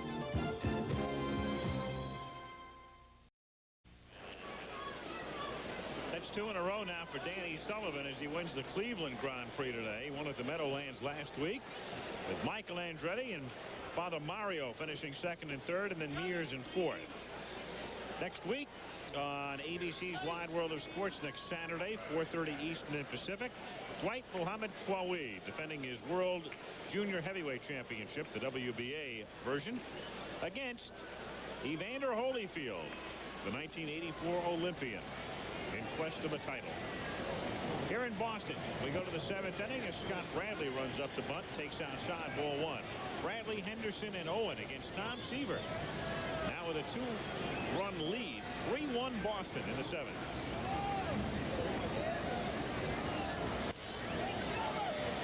Stapleton to Seaver covering. 1 out.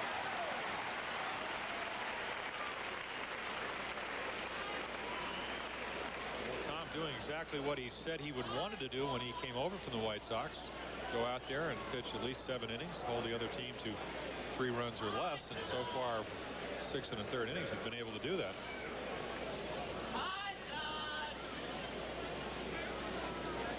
Just when you go out and pitch against Toronto, one of the better hitting ball clubs, especially over the last week. And to me, if you go back and look at the Red Sox, they went to Baltimore last weekend, swept a weekend series. Toronto comes in playing very well. They win the first 2 games, and then they have Clemens and Boyd on the mound for a sweep, and they lose both ball games. So just when you think you have this game figured out, something like that happens.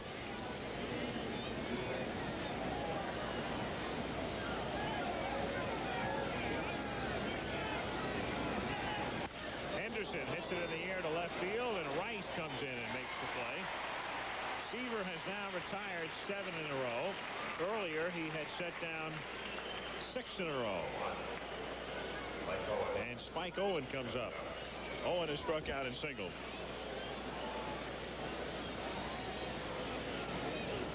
At San Francisco, Steve Carlton has not allowed a run through 2. At the end of 1.5, the Giants and St. Louis are scoreless. Another question wherever you go. Do you think Carlton can still pitch? I said I think he still wants to. The only thing that bothered me about the year that he's had was the wildness. And contrary to a guy like Tom Seaver, Steve, with what, about 318 lifetime wins, really has to be successful, has to throw enough strikes so he can pitch out of the strike zone. Always been known for that great slider, get ahead of the hitters and then get the strikeout pitch down and out of the strike zone. This year he hadn't been able to do it so far. So it'll be interesting with Roger Craig, the manager, the guru of the new pitch of the 80s, the split-fingered fastball. Maybe we'll be able to help Steve Carlton. When you talk about Carlton's control, it almost has to be noted with an asterisk. He got, through the years, so many of his strikeouts on pitches out of the strike zone. Again, like what Tom has done all day today is he's gotten ahead. Carlton couldn't do that this year. Seaver's been able to do it today. Barrett throws out Owen. Tom has retired 8 in a row after 6.5. It's 3-1 Boston back after this for your local station. Sid Fernandez wins his 11th today as the Mets beat Houston. Montreal leads Atlanta. 3 homers for Bob Horner, but the Braves trail. Phillies beat Cincinnati 12-5. 7th inning, 2-1 San Diego leads Chicago. Carlton works against Cox, no score, second candlestick. Dodgers 2, Pittsburgh nothing. In the 3rd, White Sox lead the Yankees in the 8th. Baltimore shuts Minnesota out. California leads Toronto 3-1 in the 7th inning. Detroit leads Texas 4-1 in the 6th inning. Cleveland wins again against reeling Kansas City as Armas fouls it back out of play. 0-1. That's 7 straight victories for Cleveland, and 9 in a row now that the Royals have dropped. And in the bullpen, it's Joe Sambito for the Red Sox.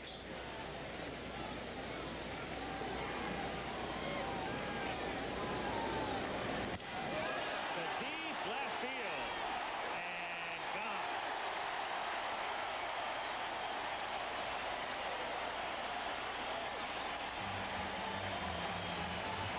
Tony Armas runner's error. That was dramatic style. Something he's very good at. You hit one like that, the mystery goes out of it very quickly. Well, what you do is you get everybody's attention. And you get Mark Langston's attention in a hurry. It's one of those hanging, breaking balls that you just, if you're pitching, turn around and follow. In a lot of ballparks, you hit one to deep left, and it's back, or the outfielder goes to the track to the fence. But here, very little doubt. Sullivan popping it to Presley. One away. Armas hits his 4th homer of the season. Only his 2nd home run at Fenway Park this year. And the Red Sox on top 4-1. Well, again, Tony is not what you call a pull hitter, but he will get a mistake, which he got right there, a high breaking ball up in the strike zone. And he has good bat speed because, as we said, he strikes out a lot. So he's more, I think, conscious of just having good bat speed, getting the bat head out, and he did, and then you see a home run. Quinones flies to Tartable. 2 gone here in the 7th inning, and it'll bring Marty Barrett, who's 2 for 3 to the plate.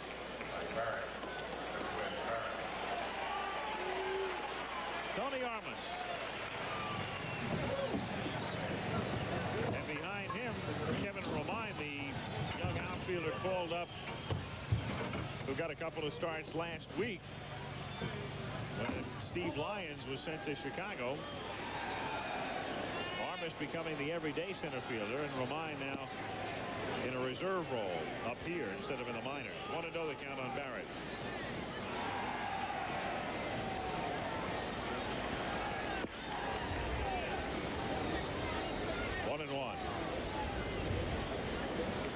What Mark Langston has to do, which is the toughest thing for a young pitcher, which is retain his composure. He is not out of the game.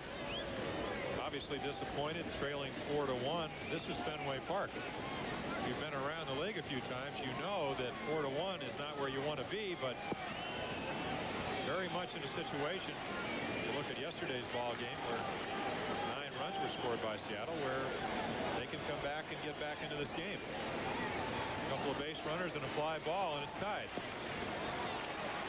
And Barrett is on again. So Marty reaches for the 3rd time today. And Wade Boggs comes to the plate.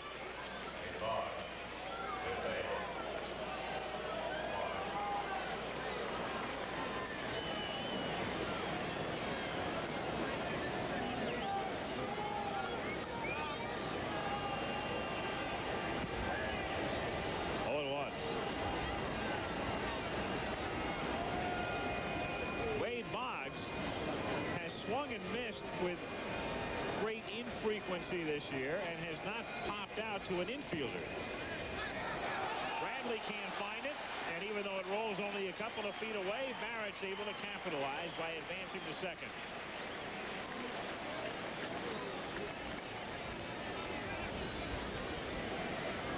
Scott Bradley having a tough day behind the plate, and again, what we talked about, Langston throws 4 different pitches, different planes.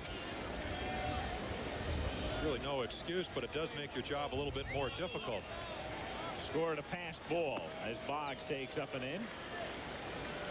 Boggs today 0 for 2 and a sacrifice.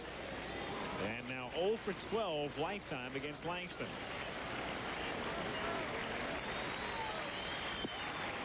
Well, last year only hit 2 pop-up spare the entire season. I mean, that just seems like it's amazing. And the one thing that he does so well is follow the ball all the way, which makes him, we see the ball almost hit him. And so Boggs draws the walk, and Wade gets aboard for the first time today. Well, an on-base percentage of almost around 47% of the time, and that's one of the reasons he will take a walk if you present it to him. If you give him a pitch to hit, he'll hit it. Boggs coming in today with a .479 on-base percentage with Stapleton at the plate. Hits it in the air to left center field and deep, and backing up to the base of the scoreboard is Bradley, who has room. to make the catch. So they settle for Armis's homer and lead 4-1, end of 7. Well, Tom Seaver is finished for the day. John McNamara gets 7 innings from Seaver. Near brilliant. 1 run, 4 hits.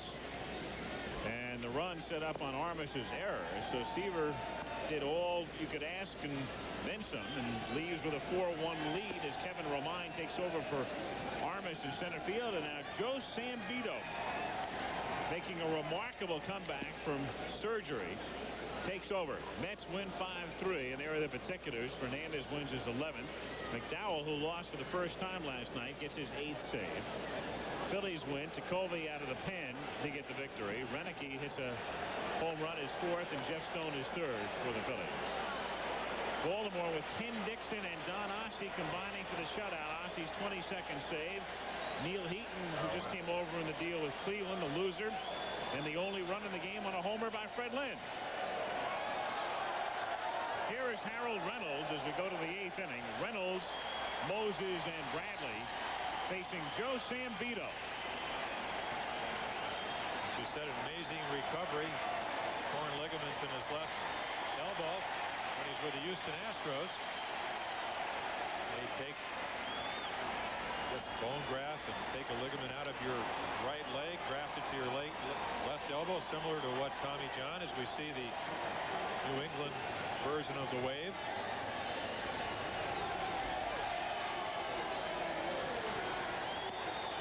Comebacker, and Sambito throws him out, 1 away. Sambito trying to make it back with Houston, then the Mets, but appears to have, I don't want to say come all the way back, but with a 1-0 mark and a 2.74 ERA and only 7 earned runs allowed in 23 innings of work, a valuable man for McNamara if he spots him correctly, and that's exactly what John's done. He has, and I think it goes with the basic philosophy they have here in Boston this year. Roger Clemens coming off injuries. Oil Can Boyd last year, maybe a little bit tired late in the year. They acquired Sammy Stewart. Bob Stanley, their short man, is healthy. They needed a left-hander to go in the bullpen. McNamara's used him early in the year, never pitching a full inning. Left-handed hitter here and there. As we said, an extremely hard thrower when he first came up with the Houston. Doesn't throw as hard, but ball sinks down in the strike zone, has a good slider to go with it as we look at John McNamara. And part of a manager's job is to know when to bring in your pitchers, and he has a gifted bullpen, and that's the big strength. Seaver did exactly what they wanted the younger pitchers to do. The Mike Browns, the Bob Woodwards, the Jeff Sellers. Go 7 innings and let's go to the bullpen. See what they can do. Moses takes low, and it's 1-2. 1 ball, 2 strikes with 1 out and the bases empty. Boston leading 4-1 in the 8th inning. The acquisition of a Tom Seaver will allow them to maybe dally a little bit longer with a Bruce Hurst, who's out with a pulled groin muscle and has been disabled for almost 5 weeks now. Red Sox expect Hurst to be back after the All-Star break. Seaver allowing 1 unearned run, walking 1, striking out 5 in 7 innings.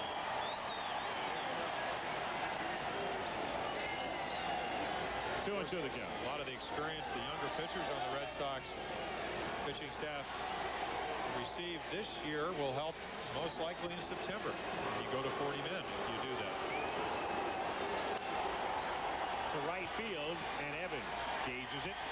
2 gone. Seaver ended his stint by retiring 8 in a row, and Sambito has retired the first 2, so the last 10 Mariners have gone down in order. Seaver limiting the team to 4 hits, all singles. When you're sitting at home, you say, why would a manager take out a Tom Seaver? As you said, 8 in a row, only 4 hits. I think the real reason is the gentleman on the mound, Joe Sambito, and also the fact that if you limit a guy that's pitched well over 4,500 innings like Tom Seaver to 7 innings, limited amount of pitches, he no doubt will be better the next time out. Bradley lifts a fly ball to shallow right. Evans has to come charging in and can't make Bradley is safe at first base as the throw gets by Sullivan, and nobody is backing up. And Bradley around second, on his way to third. Sambito comes up to the ball, and his throw is too late. Sullivan had tried to sneak in behind the runner. Not a bad idea, but nobody was there to back him up. Evans had been playing very deep to begin with. Well, traditionally he does that. As you see the almost catch. Barrett heads up second base, goes out and gets the ball. So you see Bradley pop it up into short right field. Evans' ball all the way. Right here is where Sullivan is kind of slipped behind Bradley. You see the errant throw. Sambito is somewhere between second and third. Retrieves the ball and makes the late throw to third. So a base hit and then a two-base throwing error on Barrett as Presley comes to the plate. Seattle's first hit since the fifth inning. 4 runs on only 4 hits and 2 errors for Boston. 1 run, 5 hits and 2 errors for Seattle.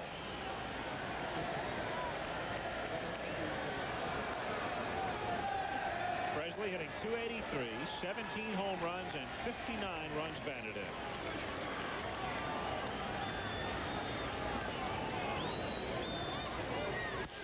And he hits a high drive to deep left field, and all of a sudden it is 4-3.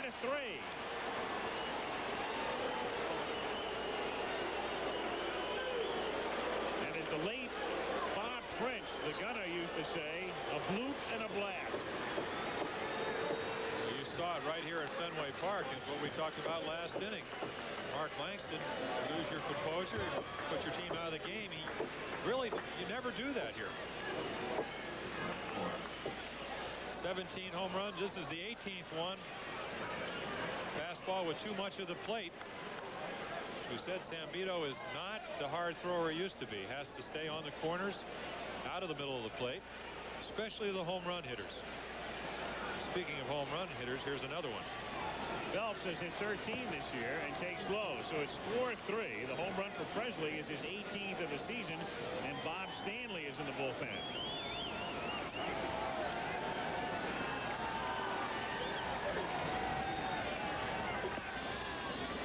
In there for a strike. Good battle for the home run lead in the American League. Jesse Barfield has 21. And then you've got Jose Canseco and Wally Joyner, the 2 rookies, along with Ken Herbeck at 19. Gary Gaetti, Lance Parrish, Mike Pagliarulo, and now Presley, all with 18 home runs. Half swing strike. 1-2.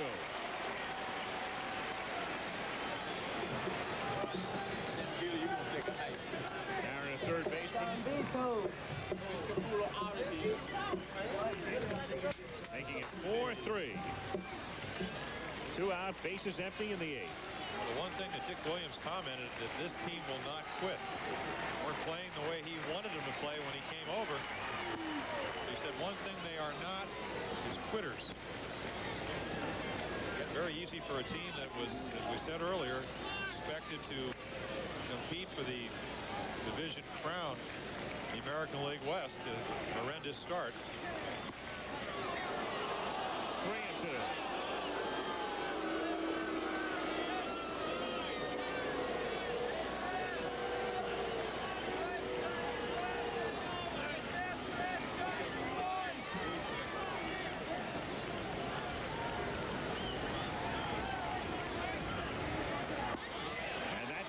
Ball 4. So the walk to Phelps, and Tardable is the batter. McNamara goes to the mound, and McNamara goes to the bullpen as well. So it's 4-3, and Bob Stanley making his way in. We'll be back.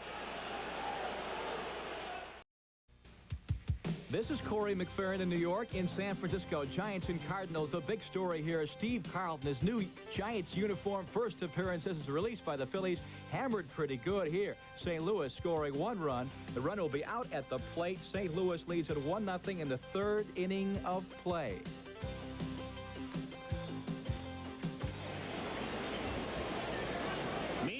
The big story as you look at Stanley loosen up is Bob Horner has hit another home run, and that's 4 today for Horner in Atlanta, and he becomes the first man to do it in 10 years as Tarnable fouls it away, and that ties, of course, a major league record. Mike Schmidt was the last to do it in 1976 when he hit 4 at Wrigley Field, and Bob Horner today against Montreal has hit 4 at Atlanta Stadium to join others like Willie Mays, Joe Adcock, Gil Hodges, and Rocky Colavito was the last to do it in the American League back in 1959 as Tarnable fouls it away.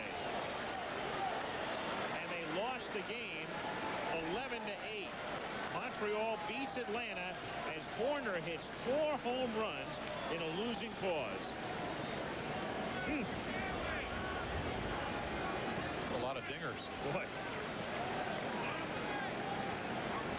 A couple of years for some players.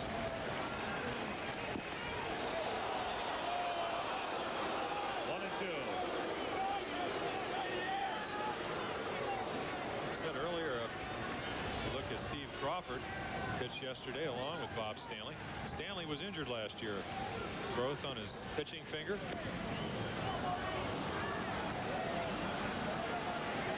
But is supposedly healthy. He's lived and died, but really by the ground balls. He said the other night when he tried to save Roger Clemens from a defeat, wasn't able to do that. Sinker, slider, and a palm ball. 2-2 is fouled away. Talking about living and dying, that's what Tom Seaver has to be basically doing right now in the clubhouse. It's got to be an agonizing feeling. You lead after pitching like that. You have the lead, and you assume there's a radio or a television on in the clubhouse, and that's how you learn of your fate.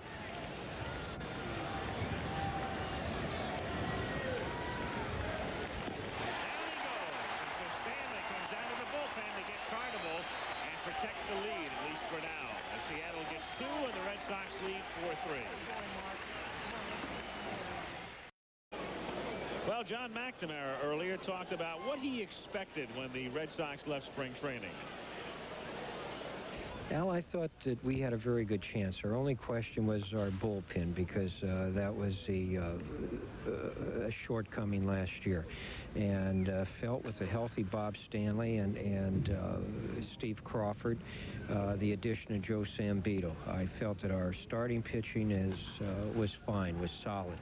And as you know, I am pitching orientated, and I felt if we could shore up our bullpen, we would have a very good chance. John McNamara talking about his Red Sox. Most experts figure they would finish 5th or 6th. As Jim Rice starts the bottom of the 8th inning. Go back to spring training. Toronto, the defending champion, a young, up-and-coming, bright team.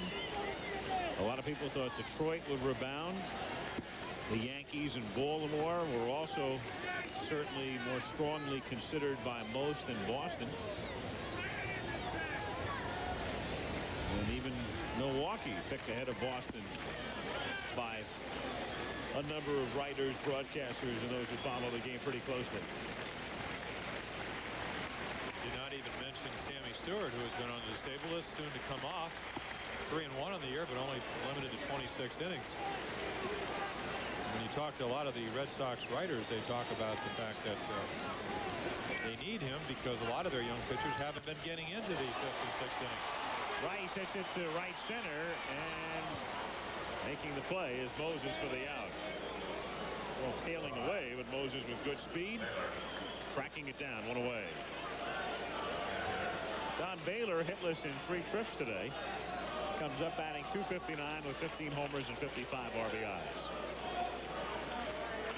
The Mariners have their 6, 7, and 8 hitters. Scott Bradley, Dave Henderson, and Spike Owen due up in the 9th inning.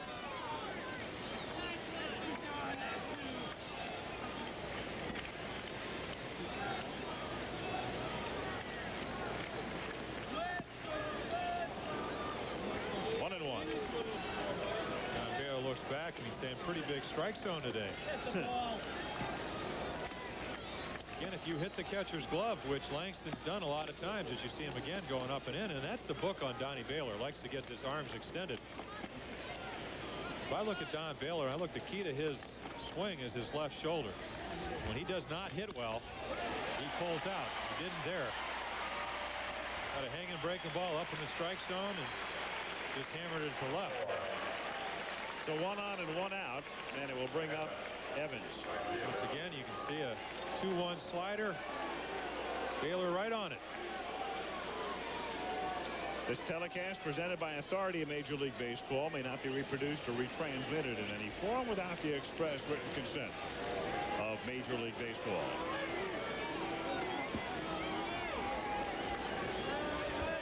Evans has struck out twice and hit into a double play.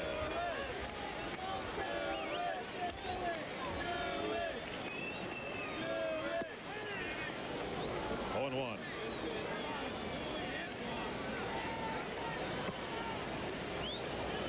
In the top of the 4th inning, the Cardinals now lead the Giants 3-0. And so Steve Carlton struggling in his San Francisco debut. One underlying thing when you talk about Steve Carlton is that even the games that he does pitch well, he doesn't get much support.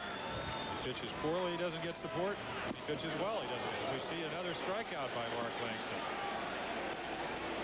91 miles per hour that last pitch, and that's 7 strikeouts. And on the subject of Carlton, the word just comes through to us that Mark Davis has taken over in the 4th inning. So Carlton's debut as a Giant, he lasts only 3 1/3. He gives up 3 runs, and the Cardinals also have a couple of men on with 1 out in the 4th. Romine at the plate, and the count 0-1. Romine called up from Pawtucket. Has some speed and was hitting better than 300. 304 was his average in AAA.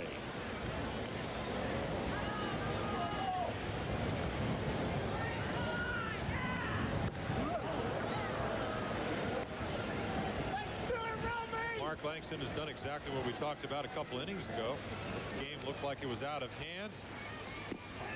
Stayed in there. His team has come back to trail by a run here in the bottom of the 8th.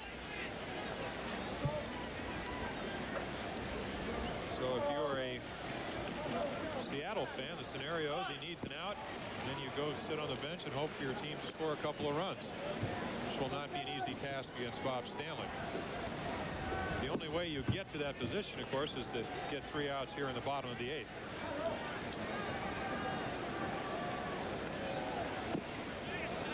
Two and 2. Again, talking to Phil Reagan, the pitching coach, he talks about the emotional makeup of Mark Langston. High strung.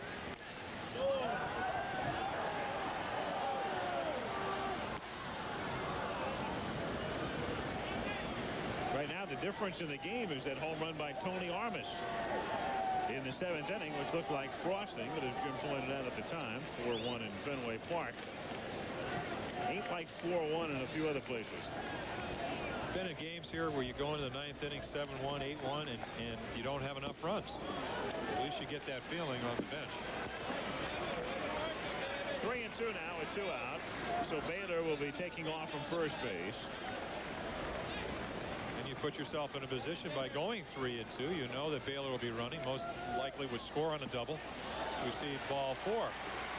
Runners at first and second now with 2 down. Those are just little subtleties, Al, that difference between a full count and a 2-2 count means sometimes a run scoring and a run not scoring. Sullivan coming up, and Regan now going to the mound. Again, if you joined us late, Dick Williams was ejected from the game in the 1st inning. Ozzie Virgil has taken over, and Regan, the pitching coach.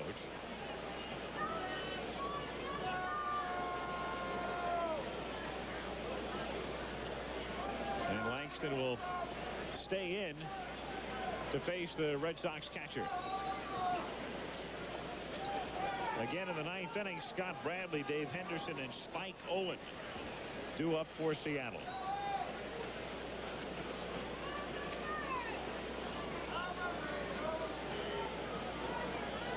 Sullivan started today at 207, so 0 for 3, and he's down under the 200 mark.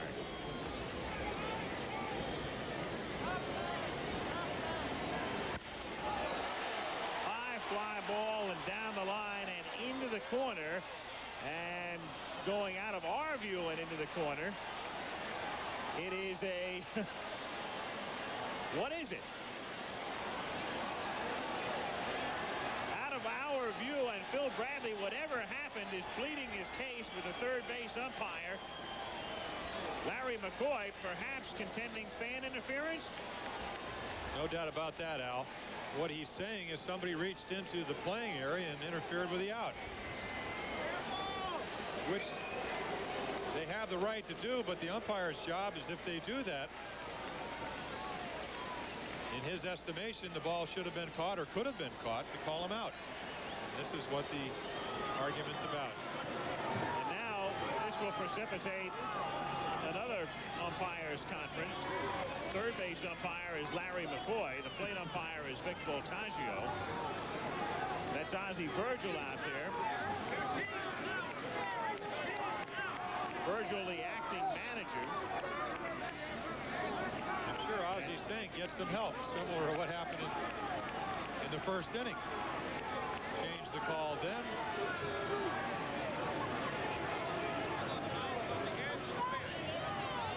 And I believe what he's being told is that the fan did not reach out into what would be the playing surface to interfere, though Bradley will contest that. There is the area in question. And as you can see, you've got about 2 feet of foul territory. And if somebody reaches out, they're almost in contact with the fair ball, is what it amounts to. Larry McCoy would have the best view as the third base umpire, positioned on the foul line, would be running right down the foul line, getting out there as close as he can, and should be able to see if it indeed occurred, anybody reaching onto the playing surface or the playing field. So Sullivan stays alive. The count is 0-1, and the next pitch is taken low, and the count is 1-1.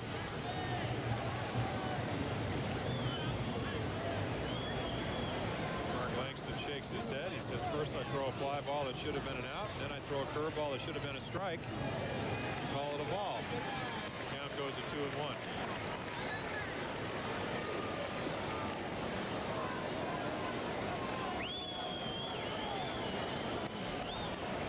Red Sox leading 4-3, 2 on, 2 out of the 8th inning. Inside.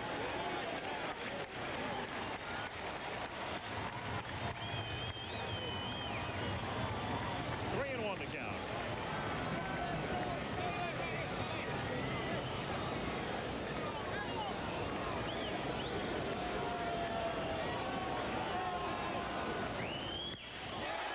To deep left again. And no fan will interfere with this one.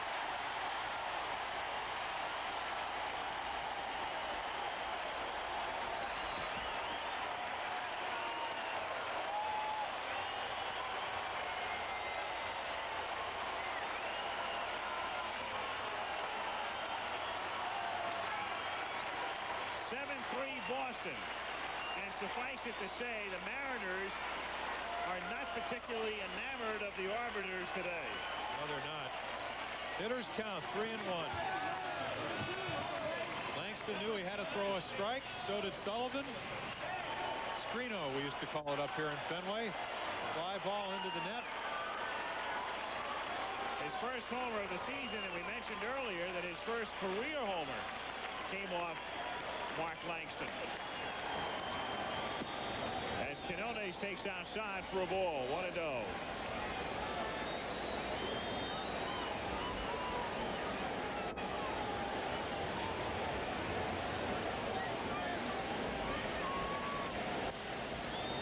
Grounded to third, and Presley throws him out. But the Red Sox get a break as the inning stays alive after the questionable call, and they cash in for 3 and lead 7-3. Baseball's hottest, brightest, sharpest, and steadiest stars in the All-Star Game, July 15th on ABC Sports. 9th inning. Fenway Park in Boston, the Red Sox on top 7-3. Trying to make it 2 out of 3. Tomorrow, Roger Clemens seeks his 15th victory against the Oakland A's. We'll be with you at 8 Eastern time, or the Yankees against Texas. And check the local listings for the game in your area. Mañana. Scott Bradley 0 for 3 to lead off.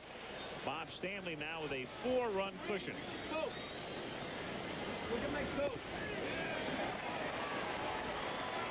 0-1. We talked about the pitches that Bob Stanley has. The one pitch that, in my estimation, has made him even more effective is the palm ball. Totally paralyzed hitters. Always sinker, slider, 2 pitches that have the same, basically the same velocity. One a little bit slower than the other, but the palm ball is just giving the hitter another thing to look for.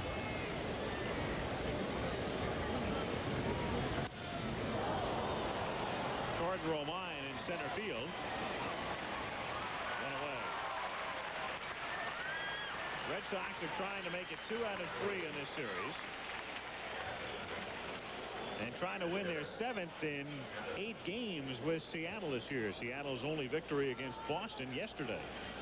9-5. Dave Henderson. 1-0 the count. Watched Dave Henderson play yesterday, and the interesting thing is you see the open stance. Most batters that hit with that stance come into home plate. He kind of steps straight to the batter, or excuse to the pitcher, and when he does that, he has difficulty covering the outside part of the plate. If you can make pitches away, you're going to be effective against Dave Henderson.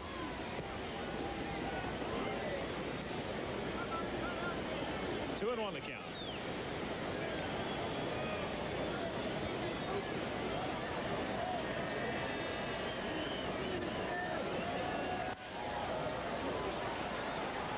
Out of play.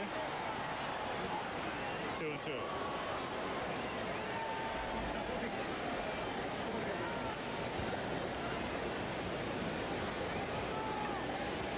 You're looking at a Seattle team that is without their first baseman, regular first baseman Alvin Davis, rookie of the year 2 years ago, out with an ankle injury. Expects to come off the disabled list right after the All-Star game. Lifted to shallow center, but Romine has to field it on a hop. It's a base hit for Henderson. His first hit of the day. And Owen coming to the plate. Red Sox got a run in the first. Jim Rice drove in Barrett with a base hit. Seattle tied the game on Moses' sac fly in the 5th inning. Then in the 6th, a couple for Boston. Rice drew a bases loaded walk. Baylor drove in the other with a ground ball as Langston's control got him in trouble. He started the inning with a walk. Armas hit a leadoff home run to make it 4-1 in the 7th inning. Presley's 2-run homer in the 8th made it 4-3, and then Sullivan hitting the 3-run homer in the bottom of the inning. Following Bradley's contention that a fan had interfered with a playable fly ball that would have ended the inning. Well, that's Fenway Park. Make a couple of mistakes. An ill-advised throw to third. Get a bad call. Give up 7 runs.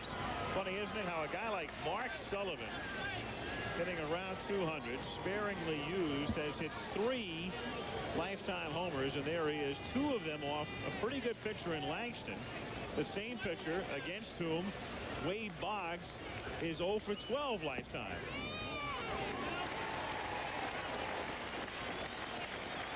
Two and 1. It's crazy. Sometimes the least expected kind of hitter, the guy you would not at all expect to tee off against outstanding pitchers, are the peskiest gnats of all. 2-2. You know who used to really destroy Seaver was Woody Woodward. Now in the Yankee front office, light hitting shortstop, but he owns Seaver.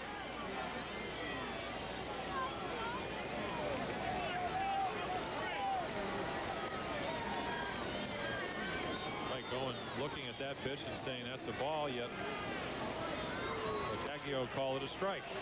Slowly hit to second. Barrett settles for the out as he shot puts the ball over to first base, and it almost didn't get there. The Perry O'Brien special. 2 down. As Henderson moves to second, and the Mariners are down to their last out. Every time I see Marty Barrett play, he reminds me more and more of a former second baseman for the Orioles that I played with, Richie Dower, and this would be something that Richie would do. Again, very steady as an infielder, talking about Marty Barrett and Richie Dower. One of those throws, if you had looked at the films, you said, maybe I should have put a little more on it. Ricky Nelson, just called up from the minors, recalled from Calgary, will bat for Reynolds here. And his pinch hit the other night turned out to be the game winner against Kansas City. So Nelson, just up from the minors, batting with 2 out of the 9th inning. And time is called as they track down a ball that winds up on the field. Somebody throwing it out of the stands, I presume.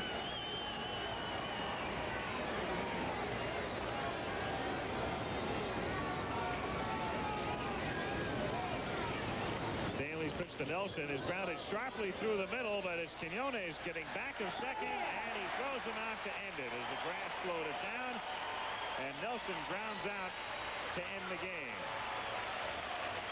And so the Boston Red Sox with Seaver winning for the 2nd time as a Red Sox, and 308 in his career. They win it 7-3. ABC's Sunday Afternoon Baseball has been brought to you by Coors and Coors Light, beers with a difference worth tasting. By Chevrolet, who invites you to drive today Chevy, live today Chevy. By Twix, chocolate caramel satisfaction. Light crispy cookie gets you back in the action. Keep on moving with Twix. And by AC Delco, the smart parts. Final score again, Boston 7, Seattle 3, as Tom Seaver wins the 308th game of his career. Coming up over most of these ABC stations, ABC's World News Sunday with Sam Donaldson, and your local news, except on the West Coast where they'll be seen at their regular times.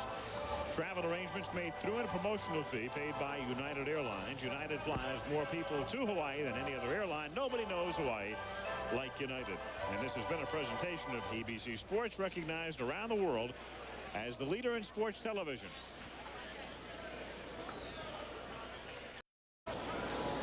Well, they cover the field at Fenway in anticipation of some sprinkles, but good weather and a good crowd of 27,000 goes home happy as Boston beats Seattle 7-3. Tom Seaver allows 1 run, 4 hits in 7 innings of work. And elsewhere, the Mets win 5-3 over Houston. Bob Horner, the big story today, 4 home runs, but Montreal beats Atlanta 11-8.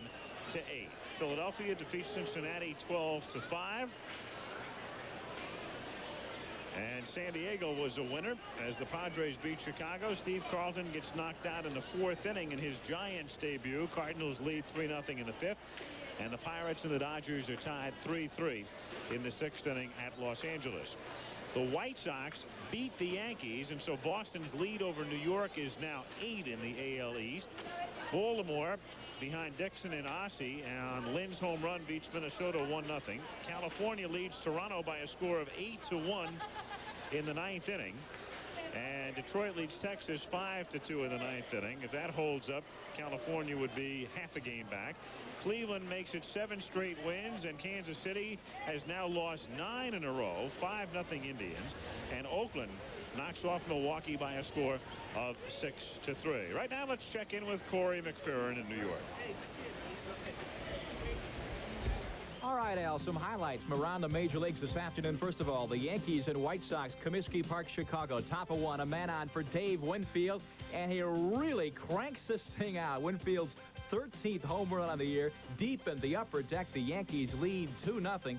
Yankees trying to crank it up and get after the Red Sox, but it would not happen today. So Winfield's home run does not stand up for long.